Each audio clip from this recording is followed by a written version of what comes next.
you know I'm a big Ohio nigga. A lot of niggas know me in Ohio and they love me in Ohio, man. Ladies and gentlemen, hailing from Cleveland, Ohio, I give you BVO. Oh, we boxing? Yeah, we boxing. I need that belt like it ain't no other option. So we punching and weaving and blocking. Defeat ain't an option. Let them know, shoot a video, put it on BVO. Let them know, every time I punch, it's a heavy blow. BVO, bound to hit like bricks cause it was set in stone. Let them know, I ain't getting body, but I'ma hit this flow. Yeah, way more than a show, this is BVO.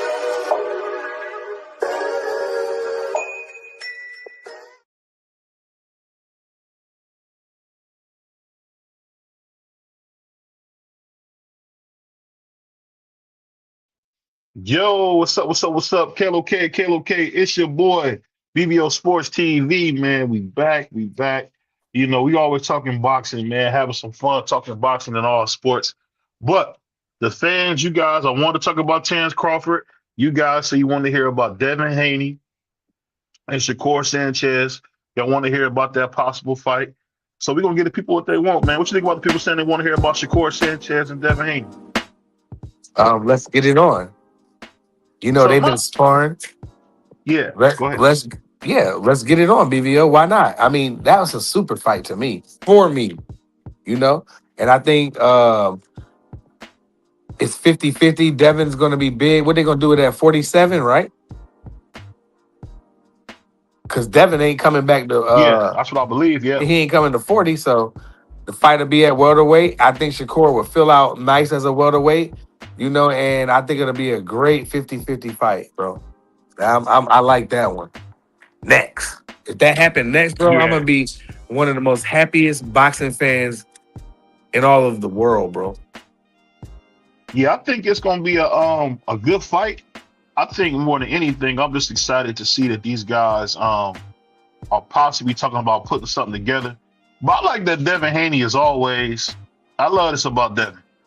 It don't matter what it is, Devin's going to always try to get the big fights, man. I got to give him his credit for that. Everybody hate on Devin, but unlike a lot of fighters, he try to always get the big fights because he try to run. We just seen Shakur fight Teofimo Lopez.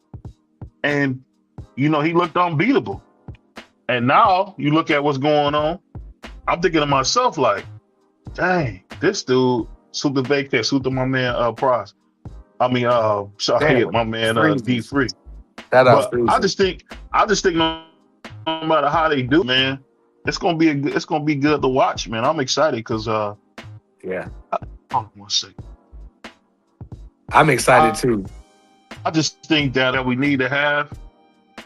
Yeah, it's a fight that we gotta have too, man, because no matter how you slice it, man, I think Shakur has shown he's one of the best fighters in the world. So him fighting Devin Haney, you know, you got black and brown, that always sells, man. Shakur can go ahead and put the grease in his hair and play that Puerto Rican role. He should just go ahead and get Rivera on the shorts. Just change his whole style and put Shakur Rivera on there. That's what his last name should be. So shout out to him, man. I think the Puerto Rican will do good in that fight. I think he can beat Devin. What about you? I don't know, man. That's tough. Because, you know, I seen that sparring. That was a real high-level competitive sparring. So I feel like if they fought professionally, I don't know, bro. Like, them some talented brothers, man. And I think Devin can, you know, offset them. But, you know, Shakur knows how to adapt. I would love to see that fight, man. And if them brothers is willing to do that next, man, you can't throw the loser away. Because I know that's what y'all want to do. Take the loser, throw him away, ball him up, throw him in the trash can. That's not what we're going to do when the best fighting the best. I think no matter how you play it, I think it's going to be a good fight. I just think that we'll see if it happens. One thing I know about Bill Haney, for some reason when it comes to Shakur, he hasn't really seemed as motivated as I would like to make that fight. Even though he did send him an offer, I know a lot of goofballs will get mad at me saying that, but I don't know if they necessarily want that fight. Who? Shakur? No, Devin. I don't think Devin really want that fight because as a kid, will Shakur move up to welterweight? That might be like, you know, complicated because it'll be weight stuff involved and stipulations and all that ish, You said it but best, man. He looks like a welterweight. When he he fought did, Chill, he looked bro. like a light welter. Yeah, he did. In He's his big as last couple hell. fights, he looked like a welterweight to me, bro. Yeah. And when he fought your boy, Willie. Yeah. When he fought Willie Zepeda, he looked big. I think Yeah. I'm gonna tell you something real about Shakur. What Shakur is gonna do, in my humble opinion, I think he's gonna take this fight, take the fight with Lamont Roach at 135, get that belt, and then say, I'm the best fighter in the world. Tank, come get your belt back. Nope. I think Shakur, that's what's gonna happen. No, I think Shakur going to take the money route and go over there and rock with Eddie Hearn over there in the UK and fight Conor Ben and let him move down to welterweight and beat him up, but he'll get money. You know, so he might take criticism Conor for Ben it. ain't fought at welterweight in 3 years. Well, if they can convince him to come down to it, and Shakur was talking all that weight class ish, forget that. Make that man soak down and come have to weigh in to welterweight. Forget what he is in fight night. Your skills gonna outskill him. So that because I think Shakur can fight them bigger fighters like Mayweather can beat them big dudes up like my RIP, my young boy Chico. You know what I mean? People thought Chico was going to destroy Mayweather. Mayweather was an underdog. I was like, y'all don't know y'all don't know boxing. And I begged my grandfather and he begged big money on Mayweather. And ever since then, he always listened to me in boxing because I know more than him. I think no matter how it goes, man, I think it's gonna be a good fight. Yeah. I want to see what happens, man. I definitely want to see if Shakur can win because I'll just be honest with you, man. I just think Devin, when we see this fight, we're gonna know where he really stands in boxing. But let me ask you this real quick. Nah, I know where he's standing at now. He's in my top 5 pound for pound. I gotta make a list. Yeah, I mean, we need to do a BVO pound for pound list, bro. I did one a couple weeks ago. I might upgrade it, but I did one a couple weeks ago, like maybe 2 weeks ago, 2-3 weeks ago. But I do want to say this, man. Shout out to Bad Bunny for bringing some great press to boxing. I don't know if people seen it. It just lets you know how big some of these guys are in their off season. Hold on 1 second, so I can get it pulled up here. Got so many pictures up here. Let me get it up here. I don't know if you guys seen this, but Bad Bunny, of all people, put the sport of boxing on showed us some love and had, Xander Zayas, Emiliano Vargas at the Super Bowl. And if you look at this picture, Emiliano don't look like a 140-pound fighter, do he? He looks pretty big in that picture. And that's a dope drop, bro. That's a dope look for boxing in itself to have Xander Zayas and Emiliano Vargas. Come on, man. Shout out to Xander, man. Boxing is back, dude. You know how many people probably saw this picture? Hey, man, shout out to my man BC. But BC, I think, what up, boy? He had me tweaking. I just think, if you be honest, man, this is a good sign because I don't know, man. That's the one thing I can say about, it seemed like other people, man. He got up there and put 2 boxers that wasn't really, I would say, heavily known and put them on the biggest stage, man. People probably thought they was about to throw hands. People don't realize that Xander's a middleweight and, you got my man Emiliano as almost a welterweight. So that's a huge difference in weight, but that's what made me laugh when guys say guys be too big or too small. Man, Emiliano don't look that far off from Xander. They look like they can fight right now, bro. They do. It's just that Xander's a lot taller, but not really. They look. He about a head over. Yeah, he a little bit bigger, but hell, they both in good shape. Looking at the picture, and hell, let's get it cracking. And I think that's what Zuffa and that's what Coach BB trying to tell us. And the other brothers, Free and Marky and all them, is saying they cutting out the the middle weights, the juniors. Is you fighting that welterweight classes? Or are you fighting that middleweight? You know what I mean? Which one is it? You know what I'm saying? I just think it's great for boxing, man, to have a look like that. Like there's no way I would have thought we would have got a look like that for boxing. On the world's biggest stage, to put him up there. I mean, I didn't watch the Bad Bunny performance, but I'm just glad he did that because that was awesome. But let me ask you this, man. It's something that came across my desk, man. Yeah, that So was fire. it looks like my man Triple D is seriously trying to get a big time fight with Fabio Worley. What do you think about him and Fabio Worley getting it on? I mean, I think D can beat some of them dudes, these up and coming dudes, because he got that puncher's chance, you know. But Fabio should win. He's supposed to win. You know what I'm saying? But you don't count Daniel out, man. Triple D, he can still crack, bro. Even though he'll go in there and get knocked out. You know what I mean? But he still can crack. So I feel like I mean, I would love to see the fight happen next. You know, it's boxing to watch. And if they rumble, I definitely would watch. 100%. Let me ask you this though. That being said, what do you think about Fabio Worley coming out and telling Anthony Joshua, hey, if you want, me and you can fight at Wembley Stadium as soon as whenever you're ready for the WBO title? Do you think about that? Is that a money grab, or he really want to give Anthony Joshua a chance to get a championship? What you think? I mean, go ahead, Freezy. I ain't see Freezy up here. Go ahead, Freezy. Yeah, I think it's a little bit of both. I think he wants to fight because if he beats Anthony Joshua, that puts his name on the map. But it's also a money grab because outside of Usyk, Anthony Joshua is the other big money fight at heavyweight.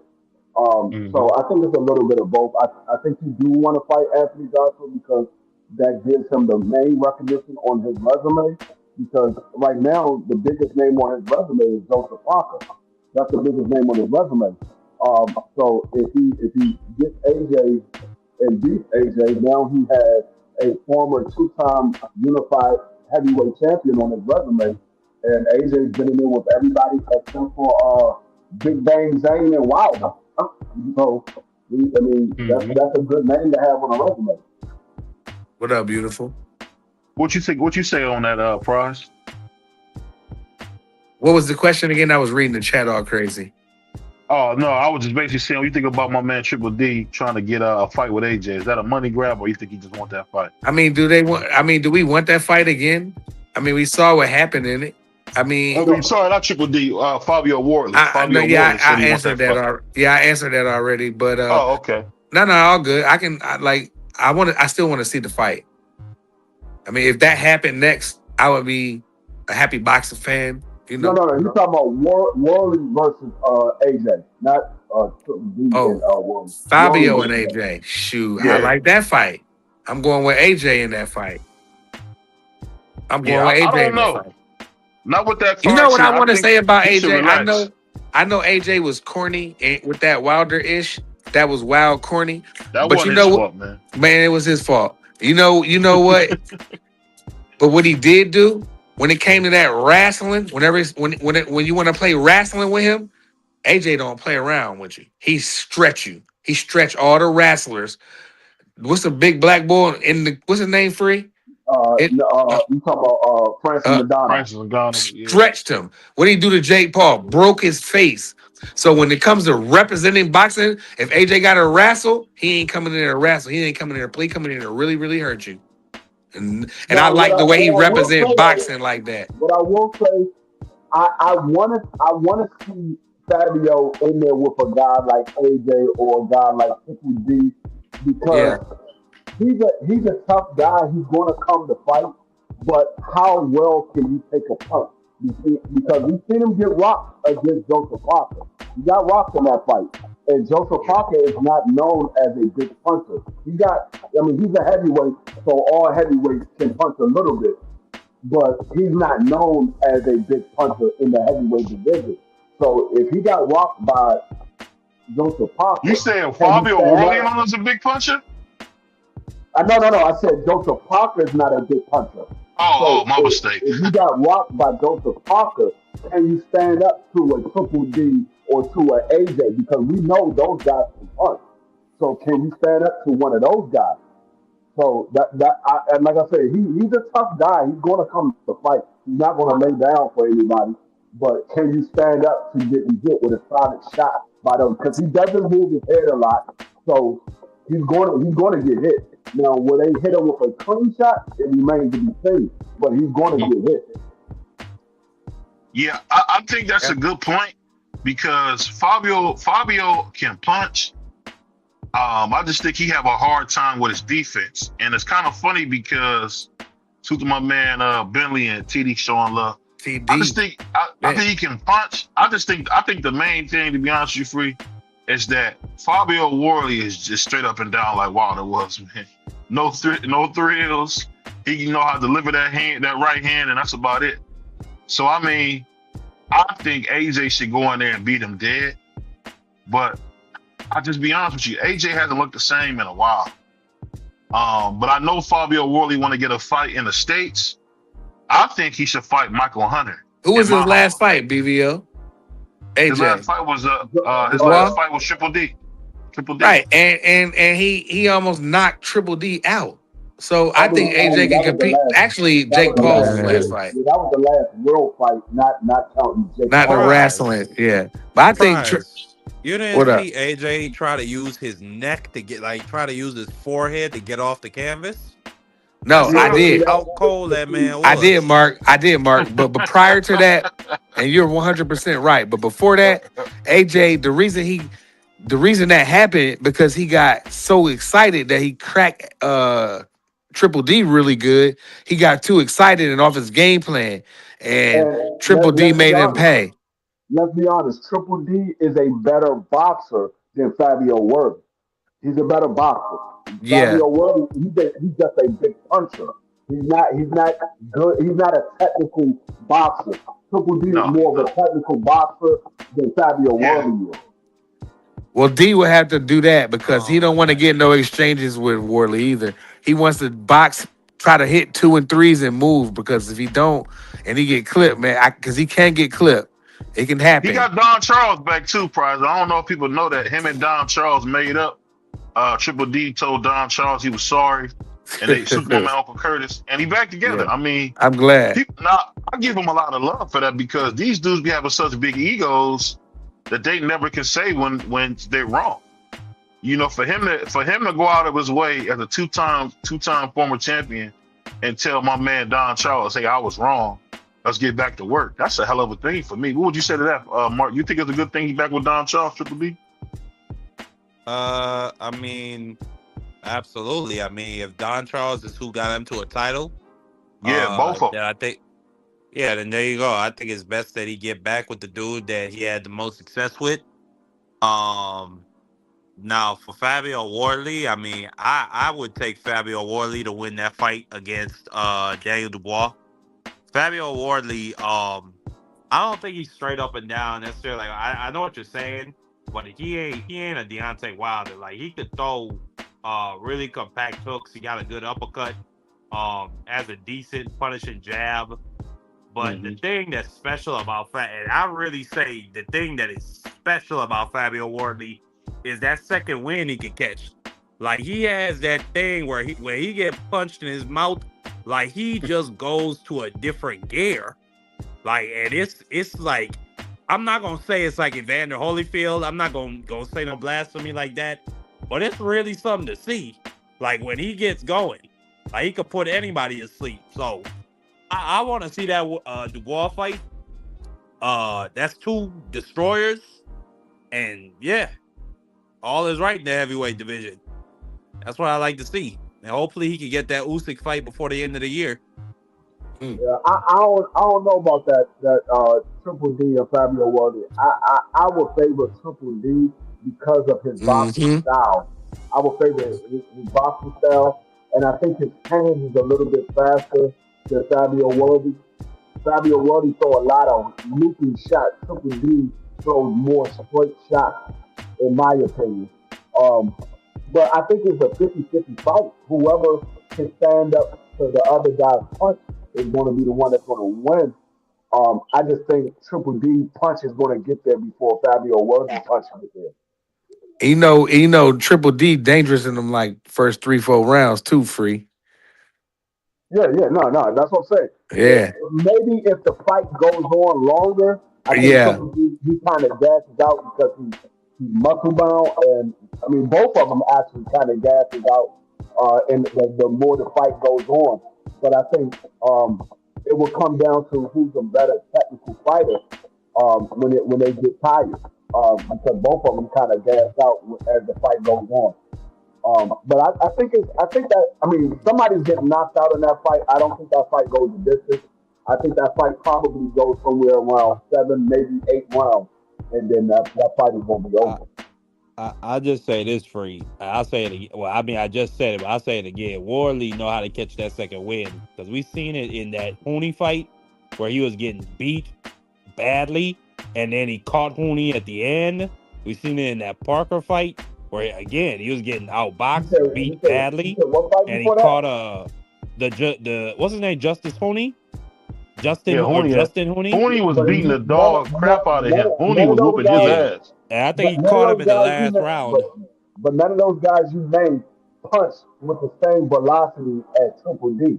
Now imagine if Triple D was getting off on him. He's done. I would argue, what's his name? Frazier Clark. Frazier Clark putting a lot of dudes to bed. Yeah, I don't think he hit harder than Triple D, bro.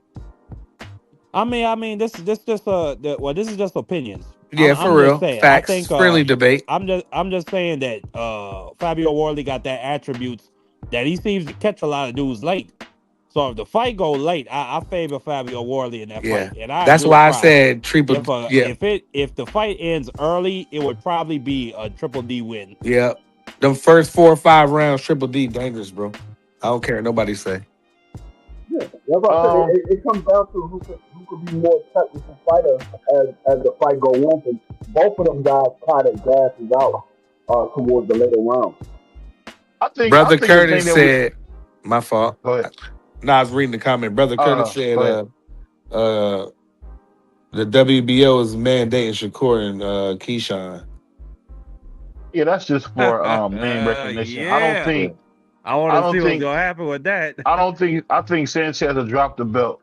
Yep. I think he'll drop the belt. And I'm gonna tell you what I'm gonna say. He dropped the belt, I'm gonna call him a dub. Yeah. I agree with Frilio.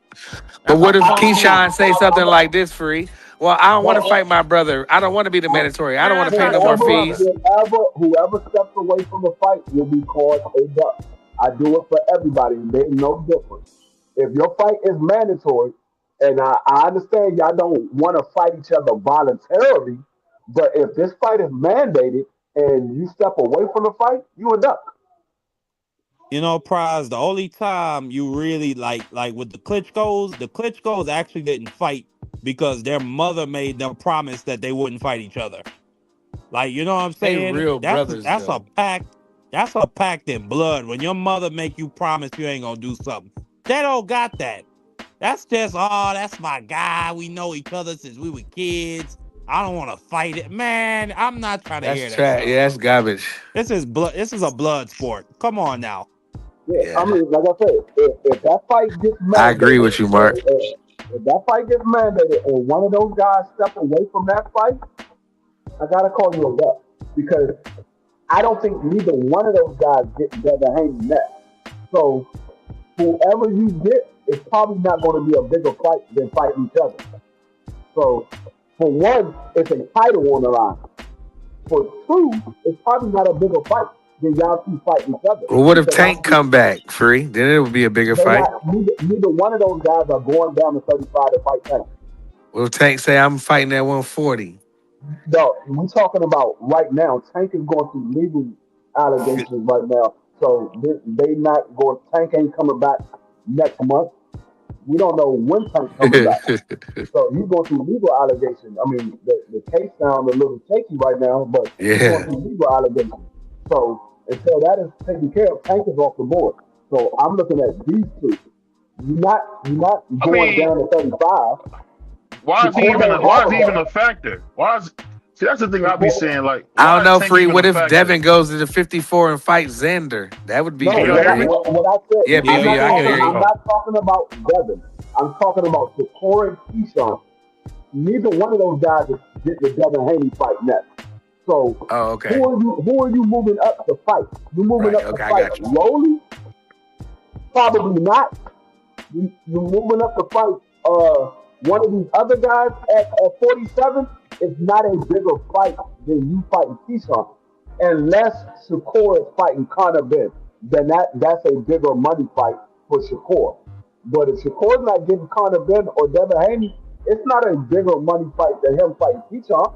Yeah, I think that's probably one of the biggest money fights in boxing. If that happened, Turkey wants that fight, so Turkey. I think that could be real big. You can. It's a storyline with that. I don't think that fight's gonna happen. I think though I put like this: if that fight happens, those dudes are whores, and I don't think that's the case. I think they got like a very strong bond, and I just don't see it because you talking about two guys that are really girly men.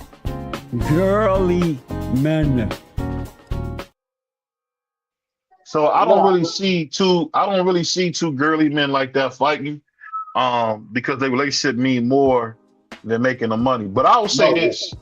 The fight to watch out for is to see my man Fabio Wardley versus AJ. I think that's the fight to watch out for because AJ could become champion again, and with the belt around his waist, he a monster, bro. He's a monster, bro. I'm talking about as far as in that box office. He a monster. That's the watch out for if AJ decides to get back in the ring. Oh, he already made up his mind. He already put the comments out that he's coming back. Yeah, it looked like he 100% coming back. That's what it looks. That's what it sounds like. He said he gotta come back. Fury. As he said, not continue their legacy, but he got to do what's right. And I think AJ, if he come back, he look good versus Jake Paul. So I can't wait to see what happens, man. He said he got to come back to do what to his legacy? Say it again. He said he got to come back to do what to his legacy? Oh, he said he didn't want to. They asked him, was he going to continue his friend's legacy? He said he want to do what's right. So in his opinion, he said he still got some work to do because he wants to become undisputed champion. He never got a chance to be undisputed champion. As long as Usyk got the title, he ain't never come an undisputed champion. I think he can beat all them other guys but Usyk. To be honest with you, I think he'll beat Tyson. I think he can too. As long as Usyk got the title, he's never going to be undisputed. Shit, I do. And from what I'm hearing, Usyk wanted to drop the belts and train AJ full time. If that's true, because I know he's part of Team Usyk. Because I don't know if you've seen Igis Kalkalaskis is in his corner now. So I mean, I'll be honest with you, man. AJ with them Ukrainian dudes, you see they won a bunch of gold medals. Think about Baranchik, Loma.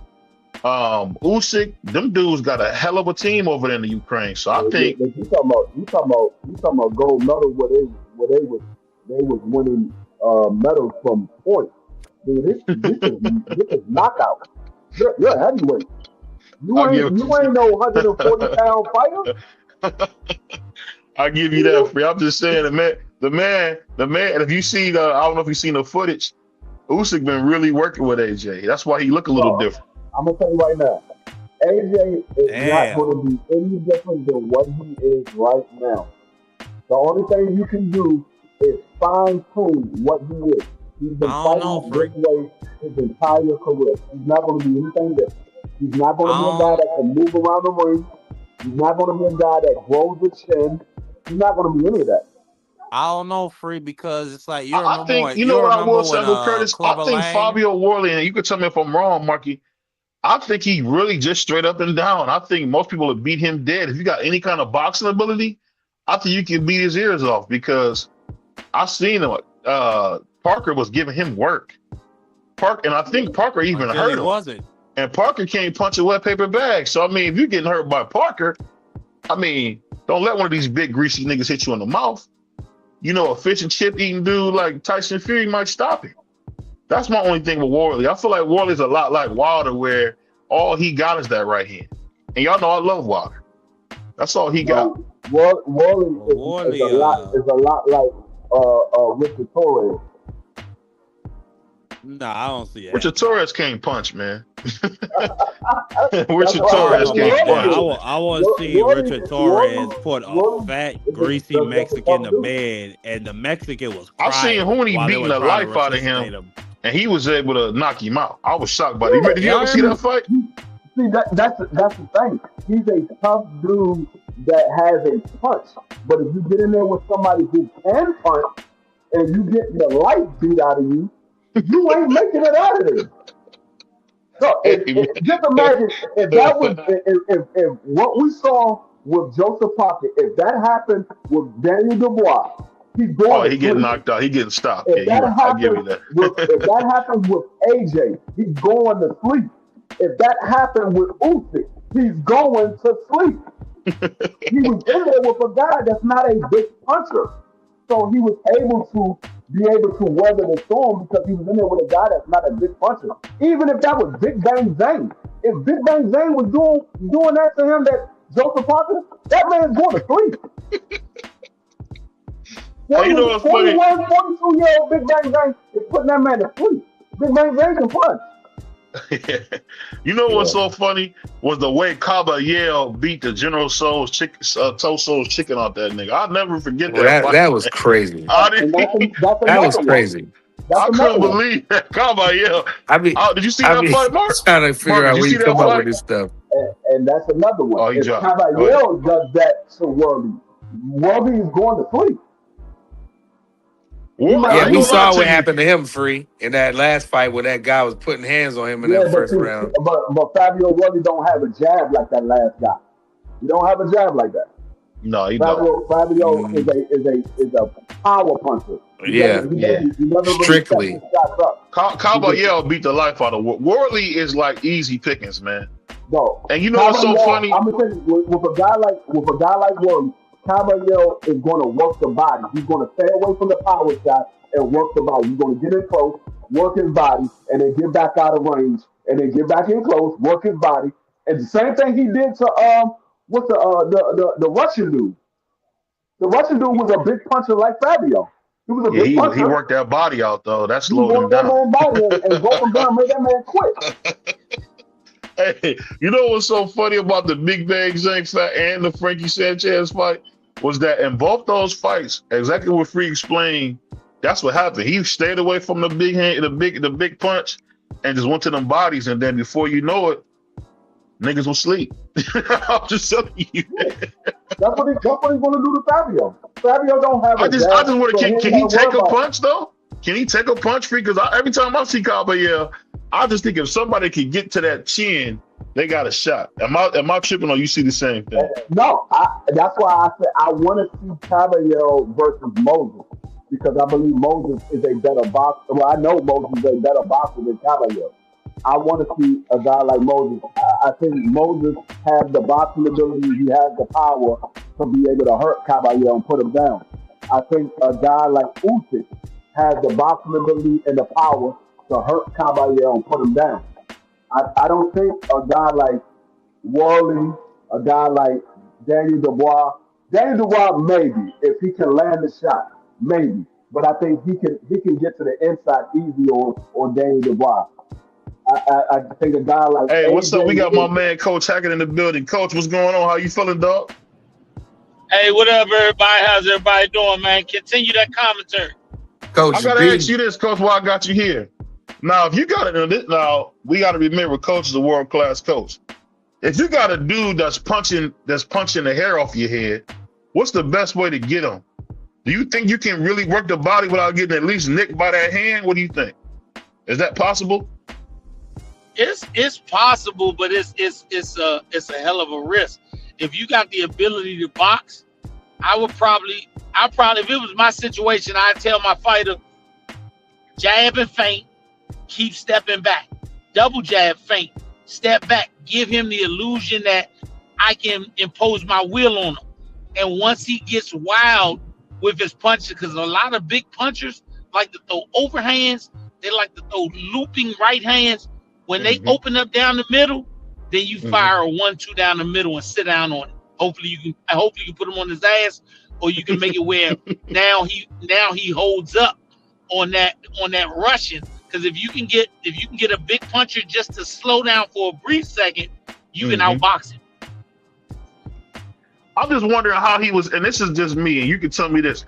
How is Caballero, who's not a big puncher, beating these guys to death, going to their body. How come they not giving him no uppercuts?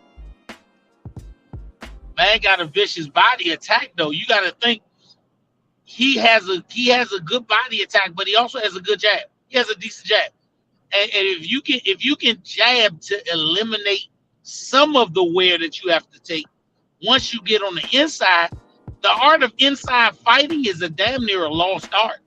The average boxer or fighter has very bad inside fighting ability.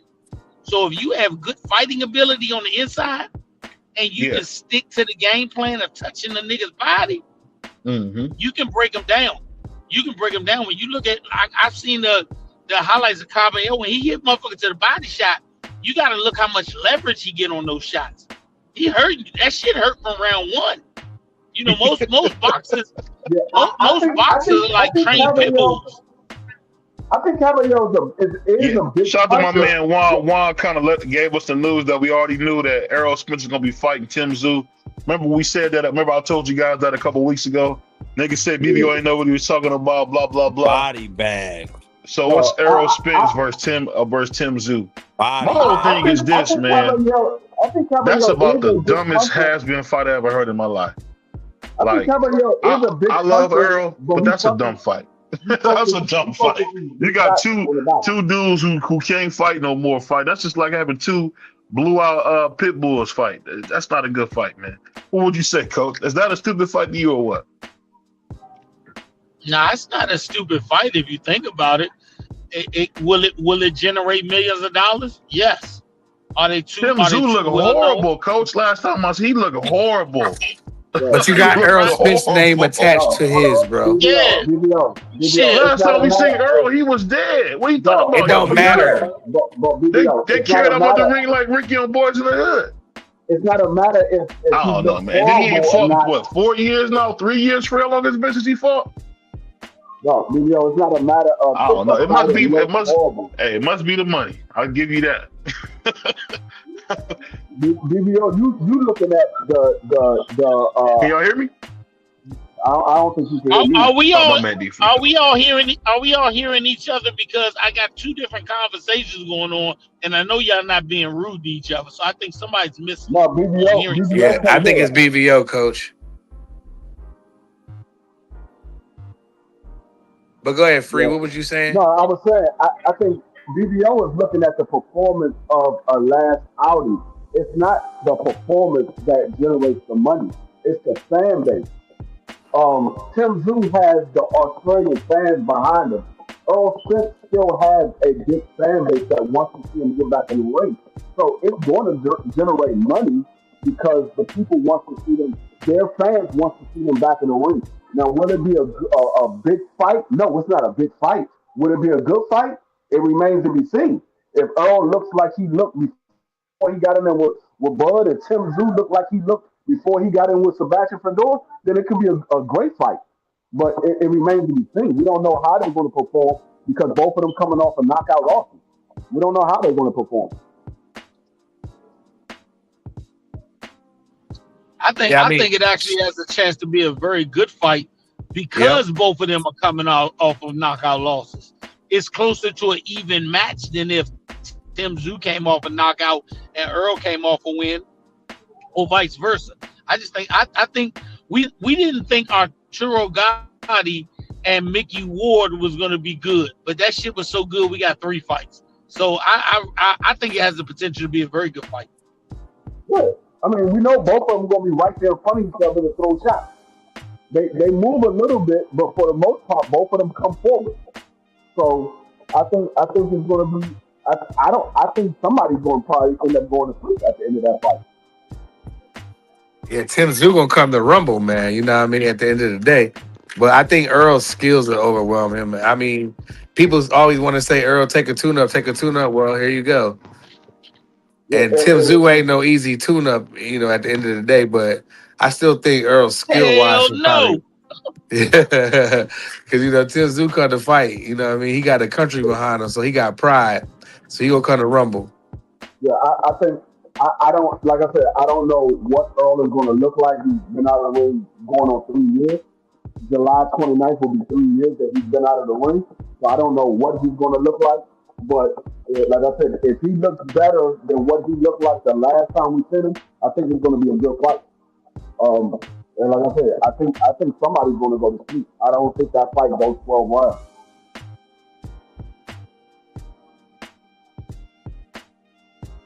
Yeah.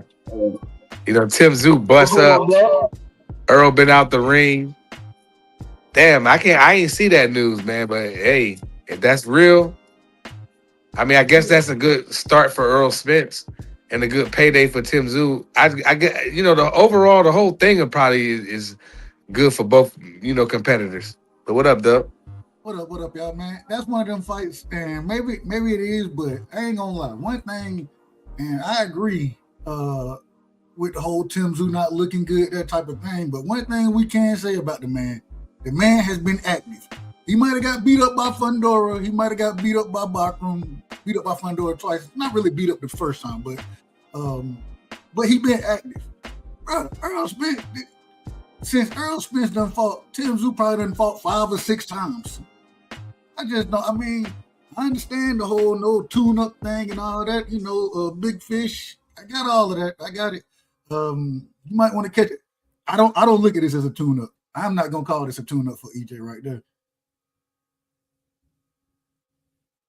I feel you, Doug. Like I said, the boy, he come to fight. You know what I mean? He got a whole country behind him. You know what I'm saying? And the other thing, we ain't never seen EJJ get beat like that. So how is he gonna, you know, what's his mental gonna be like? Sound like you don't got no faith in your boy. I ain't saying they ain't got no faith. I'm just saying I got questions. I got a lot of questions about it. I just got a lot of questions about it. Go ahead, coach. This a nigga got threw out of a goddamn car. This a nigga. Right. Hey, if he can survive getting thrown out of a car and getting in a fight with the pavement and coming back, I don't think it's nothing that a human being can do that he can't come back from. Man got thrown out of a car and had a battle with the pavement and came back. Yeah, I think he can come back, but it's still going to be questions of you don't know what he's going to look like because his last fight he didn't get beat up badly yet, and he's been out of the ring going on 3 years, so you don't know what he's going to be like. We don't know how that plays a part on a guy getting back in the ring. But I think are y'all not hearing me? The man got punched in the face by concrete and motherfucking slammed to the ground by a Ferrari. And we talking about getting punched in the face by a man? He didn't spend more time in the hospital getting punched in the face by a man than he did getting slammed to the concrete by a car. But what you gotta say is, yes, he did get punched in the face by concrete, and he got punched in the face by a man. All of that plays a part on how he's going to recover from the last beating. So, eventually, too many beatings, you ain't going to be the same guy you was before. Hey, Coach, look. Yeah, all I'm telling you is that concrete hit way harder than Fundora, Murtazaliev, both combined. And all the rest of them, dog. So, thank you. So, no, if that man get in a car, if that man get in a car and he don't start crying immediately, I think if I got punched in the face by the concrete at 140 miles an hour, every time I get in the car, I start crying. I have flashbacks. if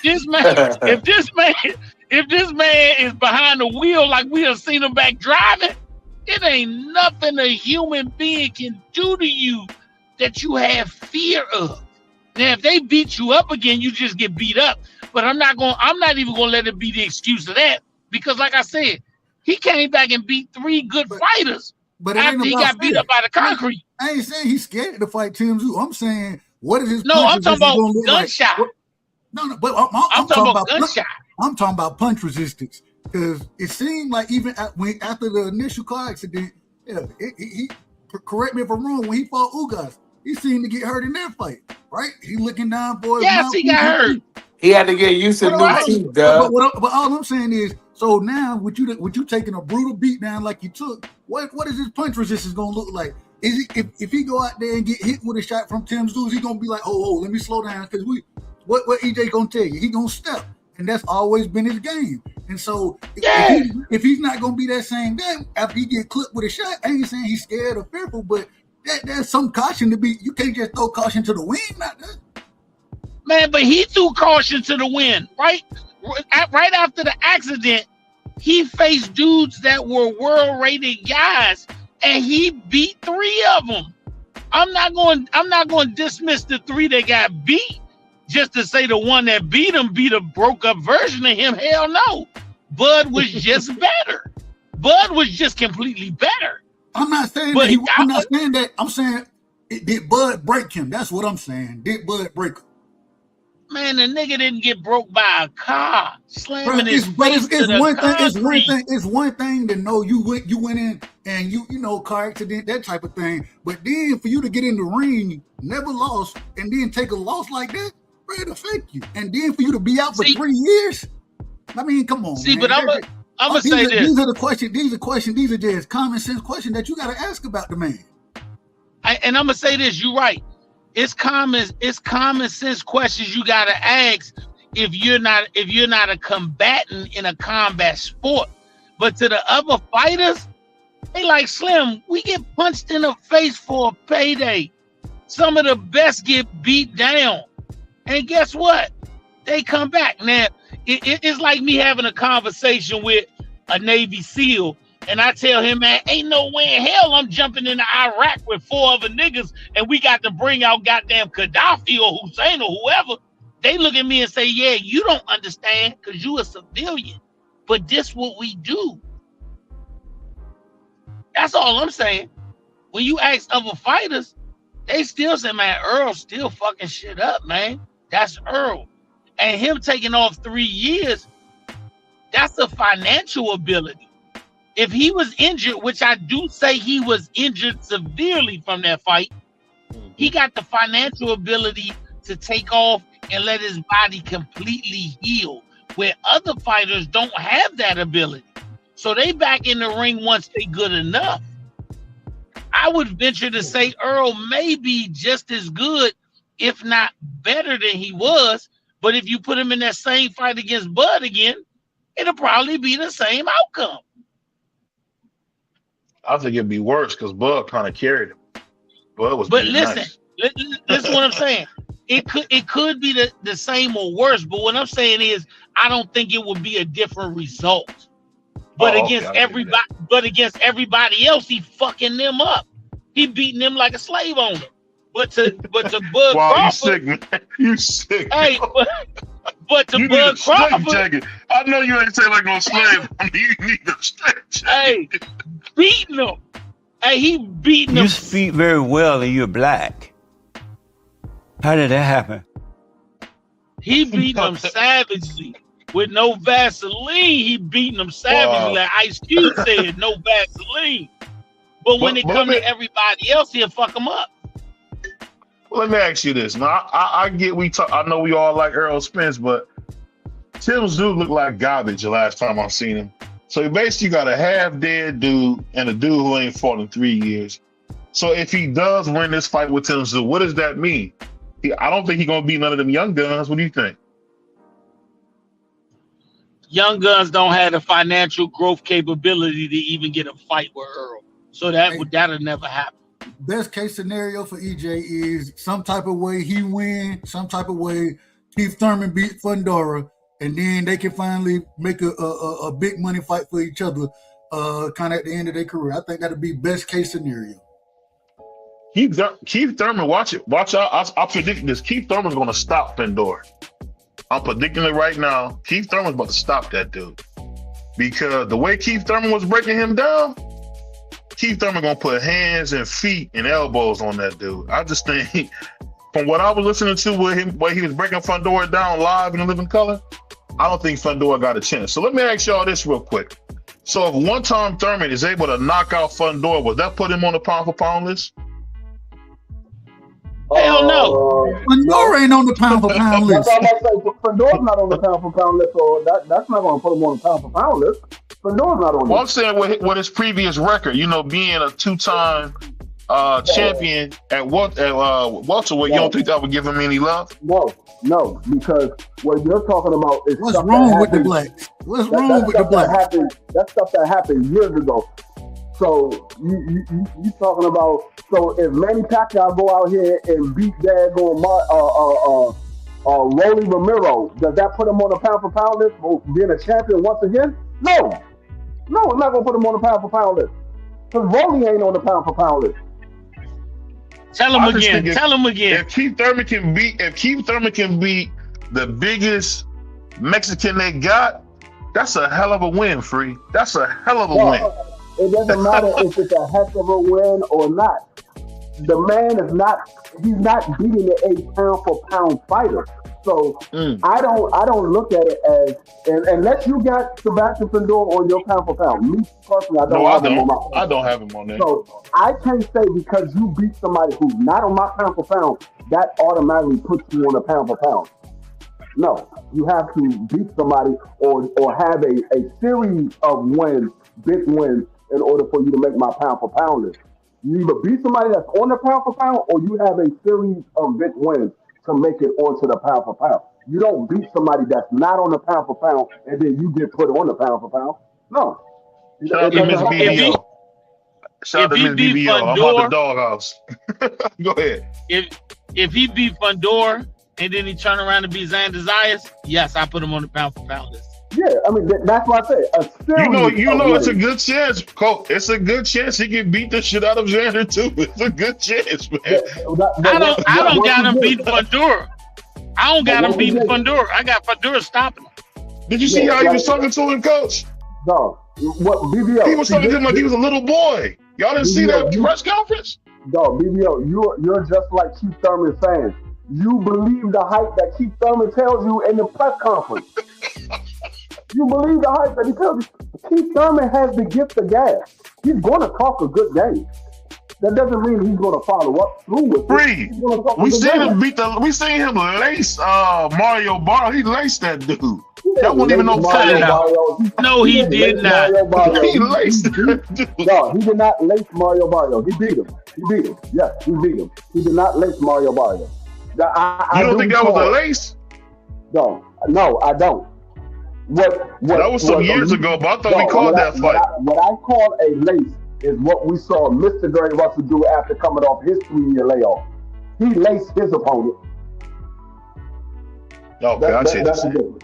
That's the difference. Okay, you just saw somebody get beat up. And Fundora and his family are not disrespectful people. They respect everybody they fight. So I don't expect him to get into this great war of words with anybody. But when it comes to getting in the ring, man, that man show he got the heart of a lion. Slim got a lion heart, and he got the motherfucking physical attributes of a motherfucker who could be a champion for a long time. No, you didn't see. Keith Thurman said he would slap him. Did you hear that? Have you paid attention to the Fundoras? His sister and him, they got smile-itis. All they do is smile. They got smile-itis. they smile at everything. Sometimes I don't think they understand what people say because they just be smiling. You can call it whatever you want to call it. They're gonna smile. But what they're gonna do is in the ring they're gonna show you why they were smiling because they know I got one up on you. You think it's gonna go this way? I'm gonna go this way. Yep, 100%. You tell him. I mean, he told the man he would slap him, Coach. I don't know if you heard that, but anytime a man say he's gonna slap you, you just sit there and smile. That's when a man say he gonna slap you and you smile at him. If I'm the one that said I'm gonna slap you, I want to be real cautious because that man ain't said the word. That man, hey, all you gotta do is. That dude is a mannequin. Hey, listen. While Keith Thurman is slapping, Fundora gonna be punching. You tell me which one hurt. The Fundora gonna be punching. He ain't doing no slapping. He gonna be punching. So I gotta ask you this, man. Now this is something that really shocked me to hear this. Did you guys hear the WC is welcoming Ja Obachai to fight Noel? And they're saying there'll be nothing holding them back to get that fight with Noel. They're gonna make him the mandatory, which is crazy. Can they do that? Mauricio's going to make Ja Obata. That's what he said. He's going to make him the mandatory. Is that possible? Well, if the WBC said they're going to make Ja Obata the mandatory, they can't do that. They can't do that because Ja Obata is a champion in another sanctioning body. They can't mandate another champion to fight their champion. They can't do that. They don't have any authority over that champion because he's not a champion in your sanctioning body. He's not even ranked in your sanctioning body. Now they could want to fight. But why did he say that though? Because Mauricio says a lot of stuff that sounds good to him. Oh, okay. What would you say, Dub and Coach or Prize? To say he gonna make the man the mandatory? I had never heard a sanctioning body say that. Can y'all hear me? Well, they make up stuff as they go along. So I don't. Prize, the nigga say he gonna make the man the mandatory. I'm thinking, how you gonna do that? Man, they can do what they want to do. Coach already told you that. The rankings can just. They can do what they want to do, bro. So why are you surprised? He making it look. And let me ask you this though, real quick. Is he making the WBC look corrupt, or is it just me? They been look corrupt. You just like the way the belt look. No, that's cap. That's cap. They never look corrupt. Wait, hold on. You just asked the question. You said, is he making the WBC look corrupt, or is it just you, right? Well, yeah. We told you when you was sitting there defending the Jose Suleiman, the daddy. We told you then that the organization had been corrupt for years, even though they were dealing with Don King. We have been told you this stuff. So now at least you're able to see it for yourself. No, Dub, I've never heard a sanctioning body say they're going to make somebody the doggone mandatory. That sounds wild, dude. How can y'all do that? It's called mandating the fight. It's called mandating the fight. Why can't they? They mandate fights. They do what's best for their division.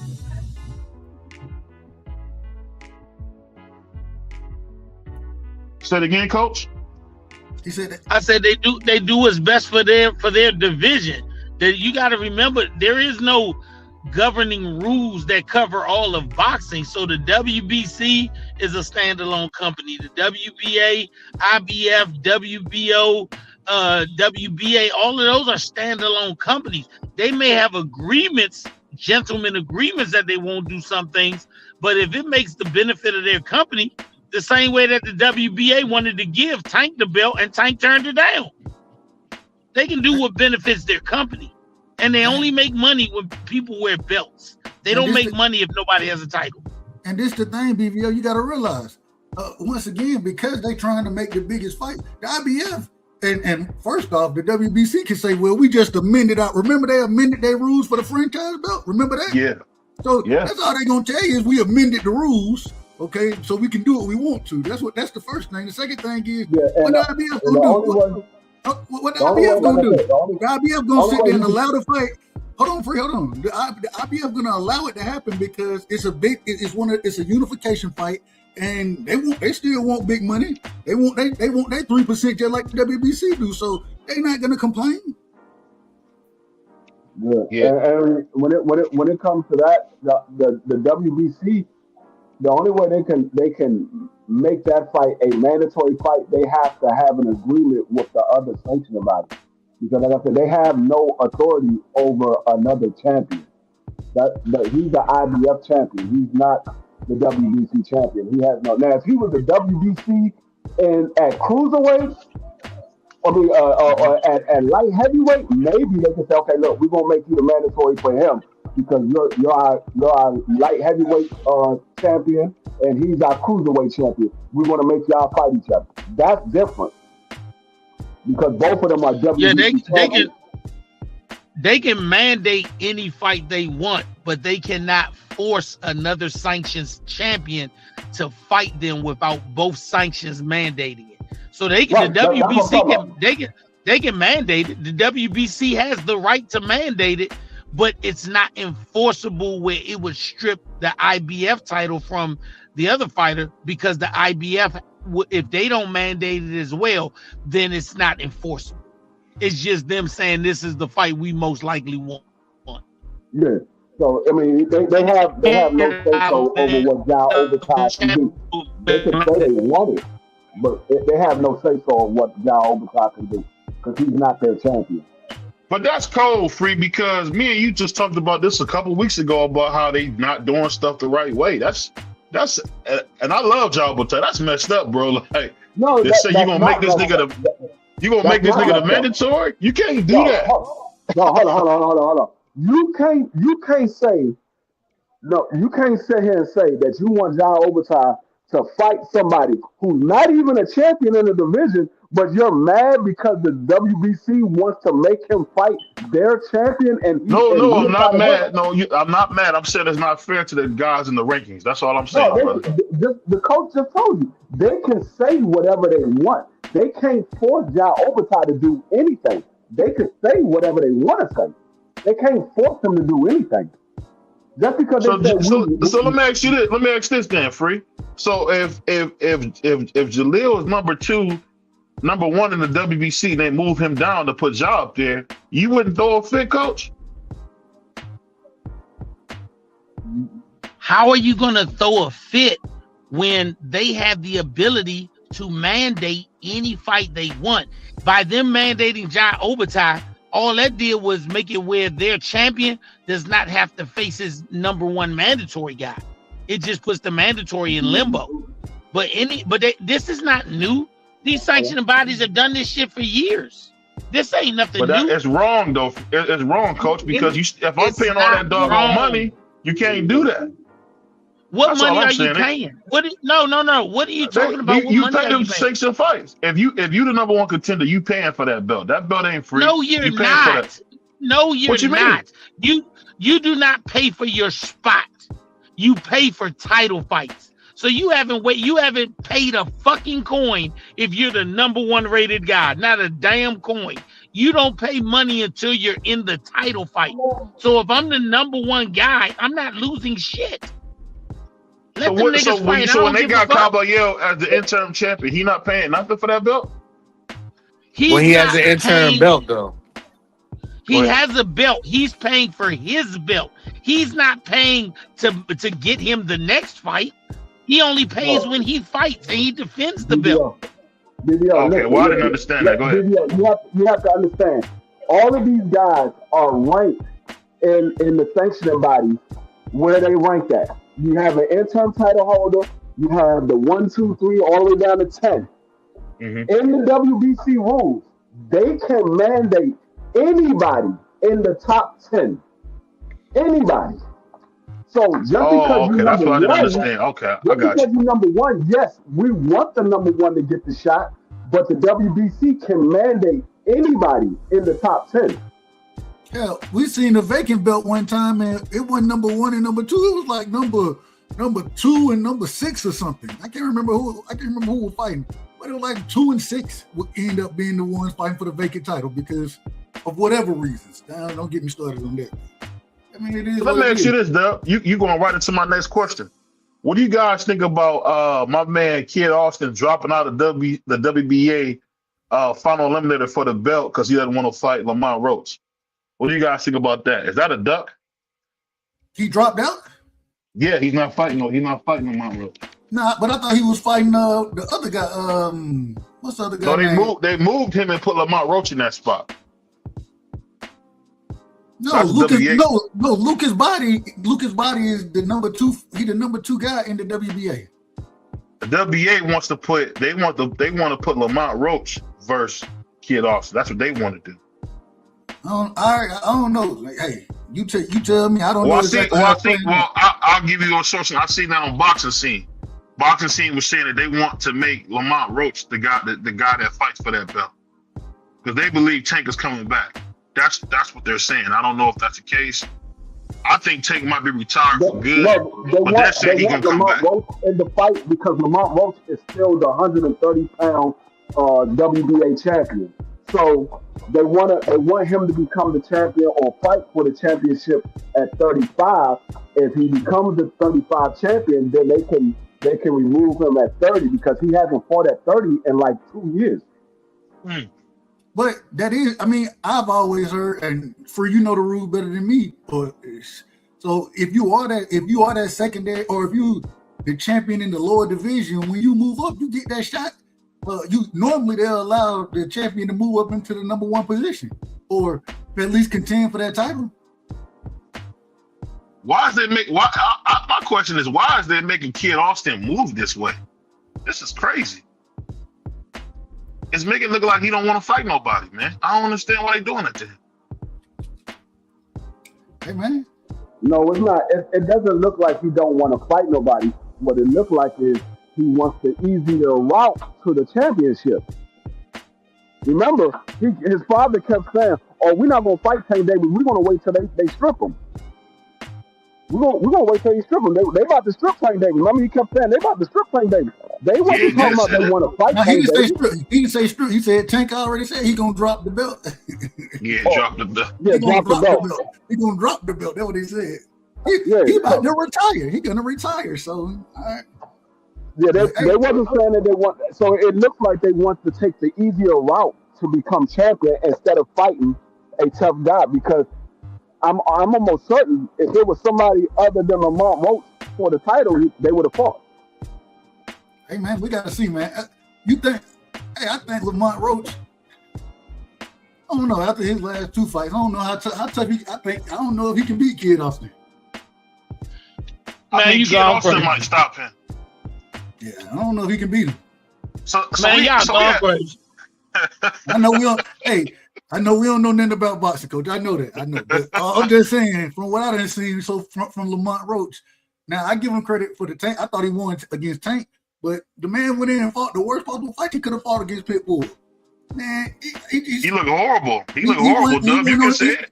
He went on his pivot. We all know if you're gonna fight somebody like Pitbull, what you do, you turn him. And he was standing right there. That's why he got clipped with the shot he got clipped with.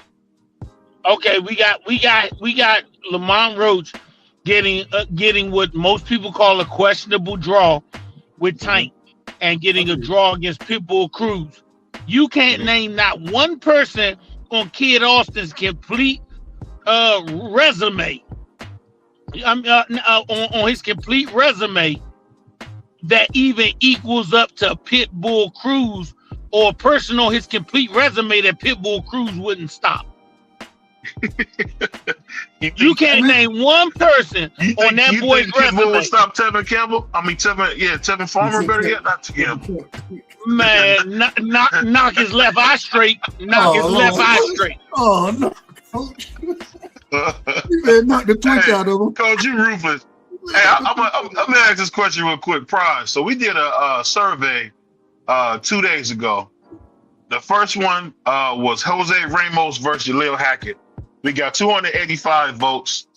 And Prize, they picked my man Jaleel Hackett 61% to 39%. Does that shock you that the people said that Jaleel, the black or Mexicano, will beat Jose?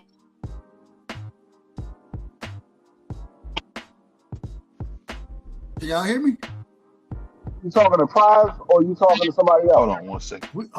You cut out, BVO. You cut out mid-sentence. Okay, hold on 1 second. Can you hear me now? Yeah, go ahead. Okay, my bad. Dang. Hold on. Give me. Hey, Chip, you're a mess. You should play that drop. That Jesse drop. He said Schofield might be in another hospital bed trying to get out the fight. He gonna claim that Lamont Roach team done planted drugs, man.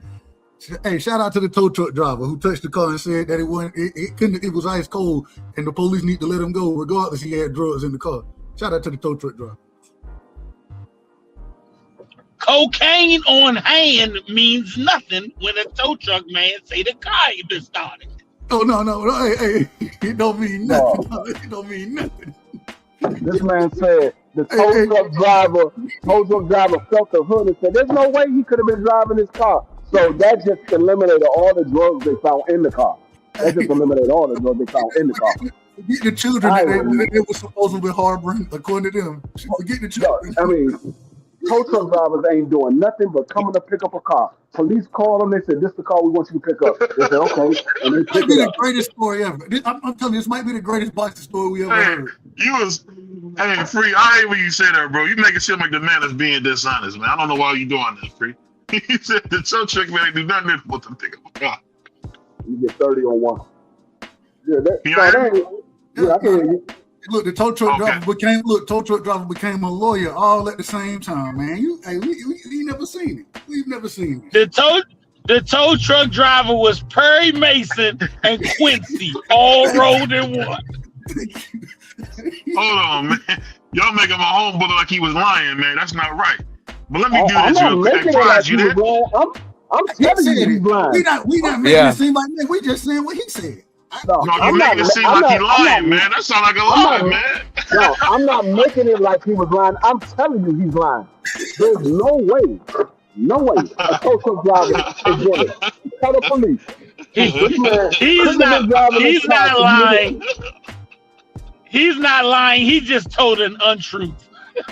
Coach, he misremembered, Coach. He misremembered like Roger Clemens or something, man. Misremembered. That's crazy. You could, hold on, Free. One thing about Free, man, that dude be going so hard. This nigga said, I'm telling you, the nigga's lying.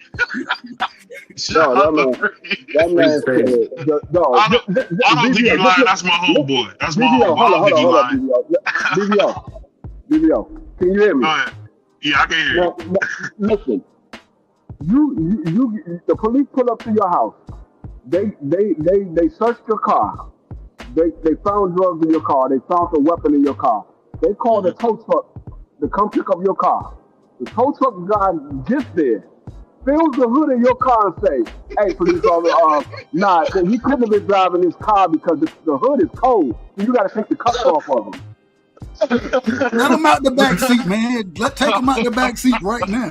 Take him out. He's innocent. The way y'all saying that would never happen. Exactly. I think my homeboy misremembered, so I'm gonna leave it at that. My homeboy misremembered, and y'all going in. When they put cuffs on you, and they call over the radio, we got a gun and drugs on the scene. They're taking you to jail. I don't give a damn. I don't give a damn if Judge Judy is the tow truck driver. Motherfucker, your ass is going to jail. You go. You see what you started, Free? That's what you started, man. But let me ask my man Prime. I know. I didn't call tow truck. No, BBO, listen. I didn't call tow truck to come move a car that was in my parking spot. They not saying, "Hey, we can't tow this car because we're not sure if this is your parking spot or not. This is not their car." No, they're going to tow the car. They're going to say, where the car at? This car right here? Okay. They're hooking it up and they pulling off. They're not asking no questions. They're going to take a picture of the car to show you, make sure they ain't got no scratches on it. They're going to walk around the car, take pictures of it. They're going to hook it up and they're going to pull off and go to the impound. That's it.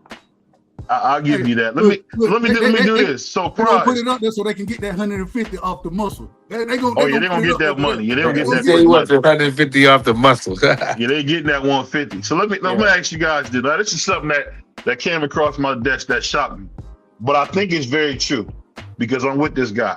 So we did two polls two days ago. First one got 285 votes. We said, can Jaleel, the Black Mexicano, can he beat Jesus Ramos Jr.? And 61% of the people said yes. Do you guys agree with the people that he could beat Jesus Ramos? People have spoken. Jesus, first of all, his name is Jesus, not Jesus. His name is Jesus.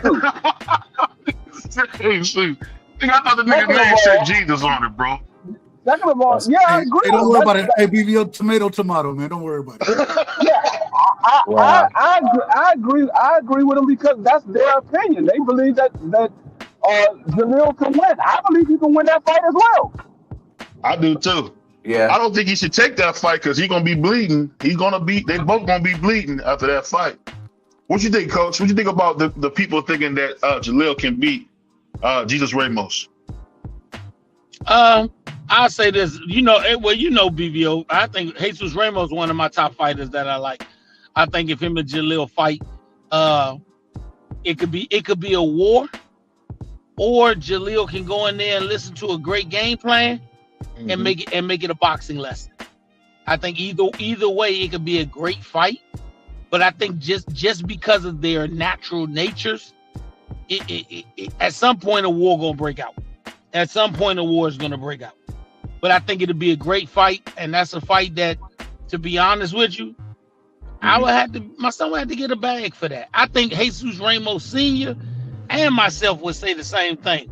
That type of fight come with a bag. A lot of blood. That's a lot of blood for that fight, because y'all both gonna bleed. That's the one thing I do know. You gonna give up a pound of flesh? Both of them niggas gonna give up both of them gonna give up a pound of flesh. They both gonna bleed. Yeah. That's for sure, man. Hey, if 4H ring out the ring apron, they'll get enough vows where they owe them niggas a couple of $100. So the next one I'm gonna ask you, Pride, it's Kalen Walsh versus the Black Mexican, and we got 359 votes. 85% to 15% said Jaleel Hackett beats him. So what you think about that Kalen Walsh? Because he looked like dog crap at last fight. What would you say, Prize? I mean, Kalen Walsh is tough, but I'm home team, so. You think he tough? I mean, he looked horrible his last fight. No, Kalen Walsh. I'm thinking of Caleb Smith. Kalen Walsh. Yeah, I ain't worried about the Irish kid. Yeah, Jaleel beat him up. Yeah, he'll beat him up bad. That would be ugly. He'll bust him up. You got that scar tissue. He had him looking crazy. So what you guys think about that fight? Everybody's saying that they think Jaleel Walsh. What you guys think? I think Jaleel stops him before 8 rounds. Yeah, something like that. Yeah. I think he stops him before 8 rounds. Taylor Walsh, he doesn't know how to deal with pressure fighters. And Jaleel he definitely can put the pressure on him. And Jaleel listens to his coach and follow the game plan. I think Jaleel stops him before 8 rounds. What you say, Doug?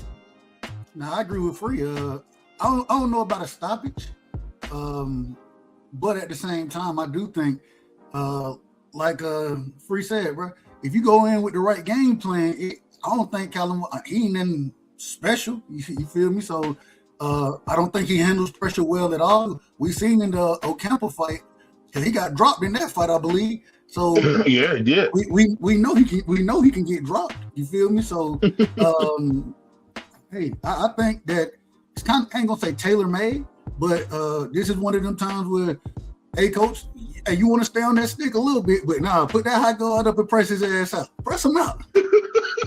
Press his ass out, man. Respect. I like that. What you said to that, coach? They say 85% of people say almost 400 views. They say he gonna beat him. I say the same thing I've been saying. Any of the young fighters of my son's generation, the way that they've been brought along, they've been handled with kid gloves.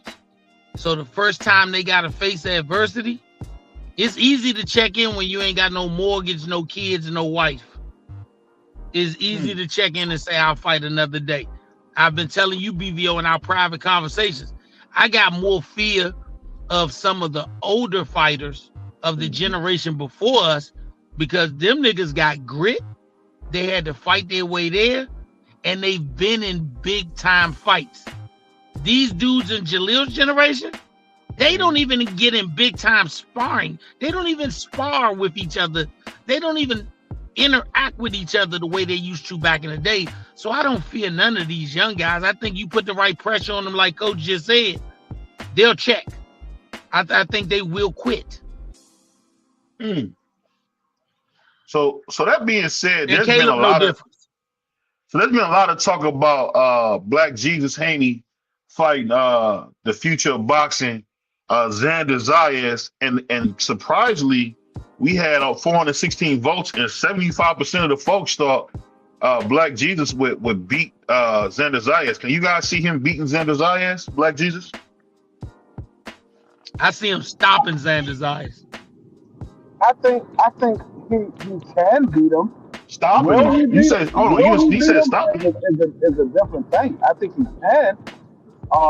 But we all have an opinion. I think Devin Haney is a great boxer.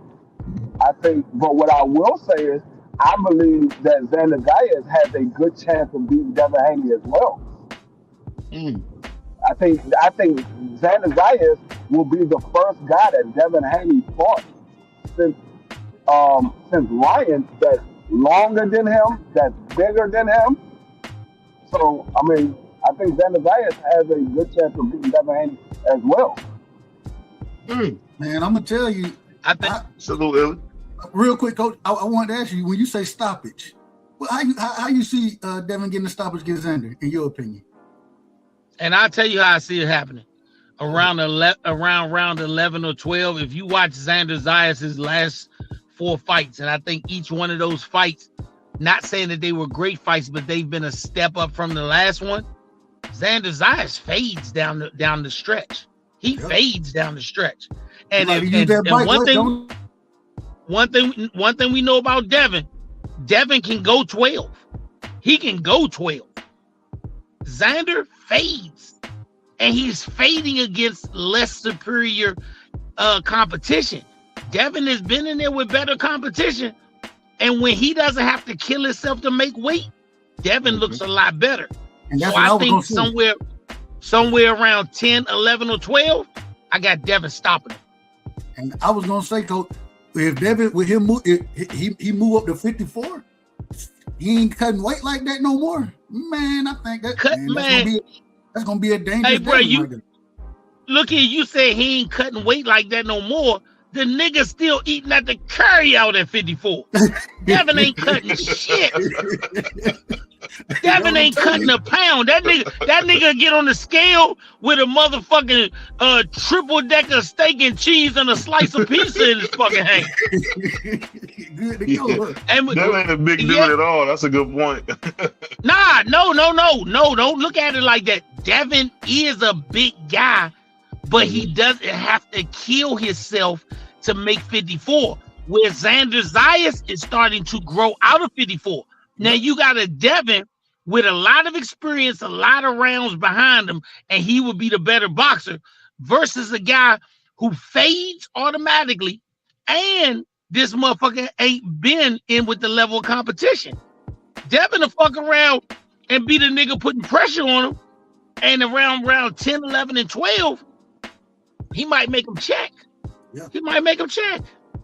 Hey, and I ain't saying knock him flat out. I'm talking about he might quit on the stool. But and this the thing, when you get in there, and because you correct me if I'm wrong, I don't remember it, but I remember Xander being in there with a real slick black fighter, or anybody who's been really slick like that, and he's always been a tad bit more slicker than the guys he's in the ring with. Now you got somebody who can kind of maneuver with you, that type of man, and he can jab with you too. And then he has more experience as well. Like, it creates so many different issues for Xander, in my opinion. I think he can get overwhelmed mentally as far as during the fight. While it's kind of going on, you get overwhelmed with some of that stuff in the ring when you ain't quite seeing these things live. You know what I'm saying? Even you gotta remember Xander Zayas. Nah, if you look at it, Xander Zayas' career up till now has been a hand-picked career. Bob Earn won the Price is Right for the WBA title. I can't hear you. BVO, can you hear me? No, I couldn't hear you. Go ahead. You know he got to go out and come back in. Go out and come back in. Coach was talking. You can't hear Coach. Okay, my bad. Go ahead, Coach. Nah, I was just saying, if you think about it, Bob Arum and that top ranked team, they hand-picked Xander Zayas all the way to a title. He hasn't fought a guy that wasn't hand-picked yet. Devin Haney would be a first guy that he fought that doesn't know the script to the movie. It's a lot of ad-libs in that shit. Devin know the script. He knows exactly what the script is. He ain't following the script. He on some totally different time. Yeah, he ain't following that shit. He ain't following that shit. And like I told you, the bigger Devin gets, to me, the more dangerous he's becoming. Yeah, I agree.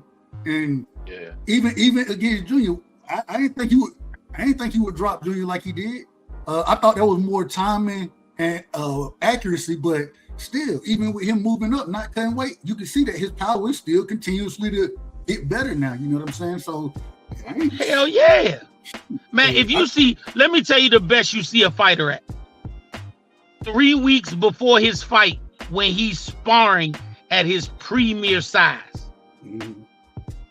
That's the best version. What you saw at Devin at 54, That's damn near him at his optimum size.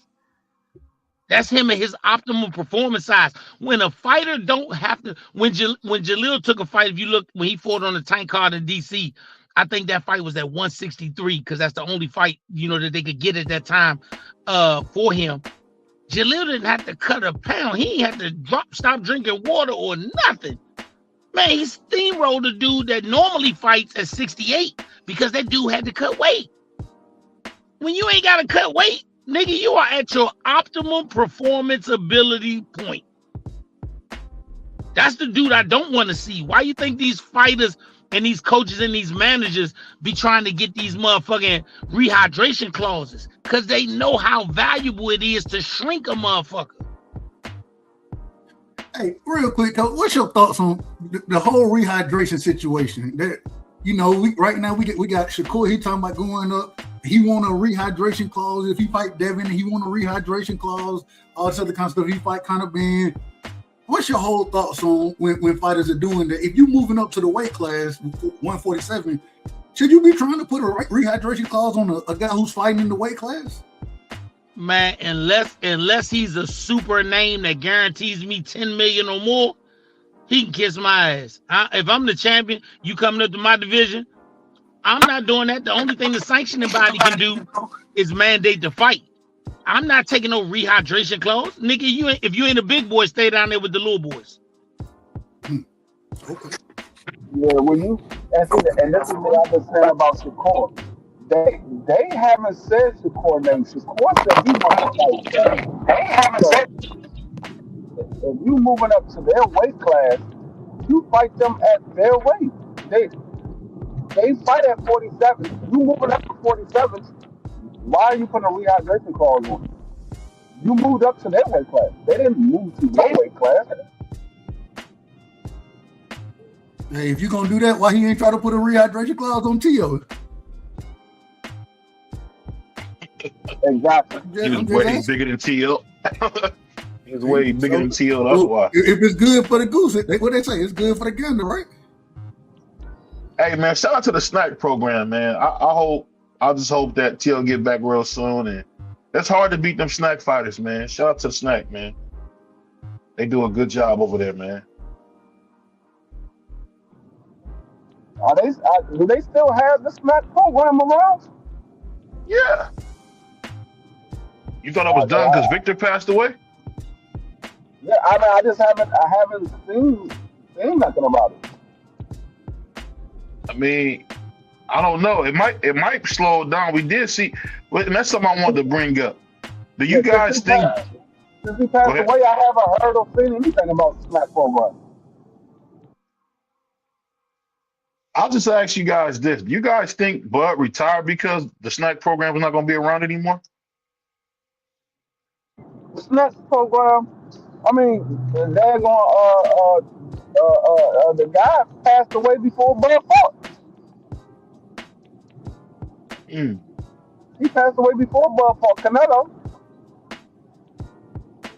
I just wonder what snack really does. Do you guys know? I don't really know what they do. I don't know because I ain't never take snack. I don't take supplements. Hey, Dub, have you ever took snack? You ever took snack? Hell no. Stop playing with me. Hold on. This is why we call you some bro. Right now you're trolling. Now you out of order, man. All the way out of order. I never took supplements when I played sports, so I couldn't tell you what none of it does. Yeah, right. When I played sports, I was just cooking niggas regularly. You know, right? Hey, matter of fact, we were scared to lift weights when we played basketball when we were younger because we like, man, he might throw my jump shot off. Yeah, if you get too many muscles and throw your jumper off. So, look, yeah. I always lift legs, but man. And the strength shoes. I would the strength shoes. East Bay sucked us in the. Oh yeah, hey, I had me a pound of them. So, hell yeah. Shooting on your toes, baby. Shooting on your toes. Yeah, so, but I mean, at the end of the day, I don't know nothing about the snack stuff, man. Thank God Almighty. What that? On the JV team, you had to go to the weight room. That was the first time I ever lifted weight. I did push-ups and sit-ups and crunchies, but I never lived weights because Yeah. I was playing Pop Warner But I always look. and boys and girls club football. I So ain't want to get we didn't all have a big and lot. We strong didn't because have I thought we I didn't wasn't have gonna be able to cross niggas up no more. But I always looked at basketball, let me rephrase. I kind of looked at boxing, kind of how I look at basketball lifting. Like, yeah, I want to lift, I want power in my legs, that type of thing. But I want to be limber. You know what I'm saying? I want long, like I don't want to be swole like that. You know what I'm saying? I want to be lanky and agile. You know what I'm saying? Able to rise up on somebody when I need to hit it. You know, so Like same thing Lennox with like, Lewis. yeah, like long and like Floyd. You know what I'm saying? Yeah, Like like Derek Floyd. Yeah, Shakur. Floyd's All a of them shit. got the only people who we see like right now when we look at a Kid Austin fight. What the first thing I'd be like, man, the man got too many muscles, man. Way too many muscles. That nigga look like what's the British boy name that Mike knocked out? Frank Bruno. That nigga look like Frank Bruno. Well, I'll say that. Let me bring it since we got Coach back. We did. Did you guys get a chance to see that that thing I put in our chat earlier about Terrence? Did you guys get a chance to see that? The who? Terrence Crawford. Did you guys get to see that prize? And Yeah, I saw it. I saw it. Yeah, I saw it. Yeah, so Yeah. So my The Terrence question is this. okay, yeah. You talking So let me ask you guys this. about him and his wife? I mean, his baby mother. No. I'm just talking about this in general. So my thing is this. We heard Terrence Crawford come out and say that was never his wife. That they got to get that straight. And he said that people have babies on their spouses all the time, and there's no big deal.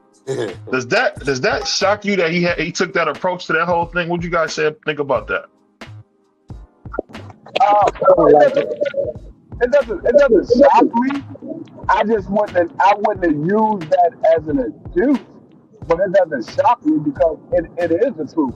Women have babies by other men when they're in relationships all the time, and when he said it's not an issue, that's a lie because it is an issue.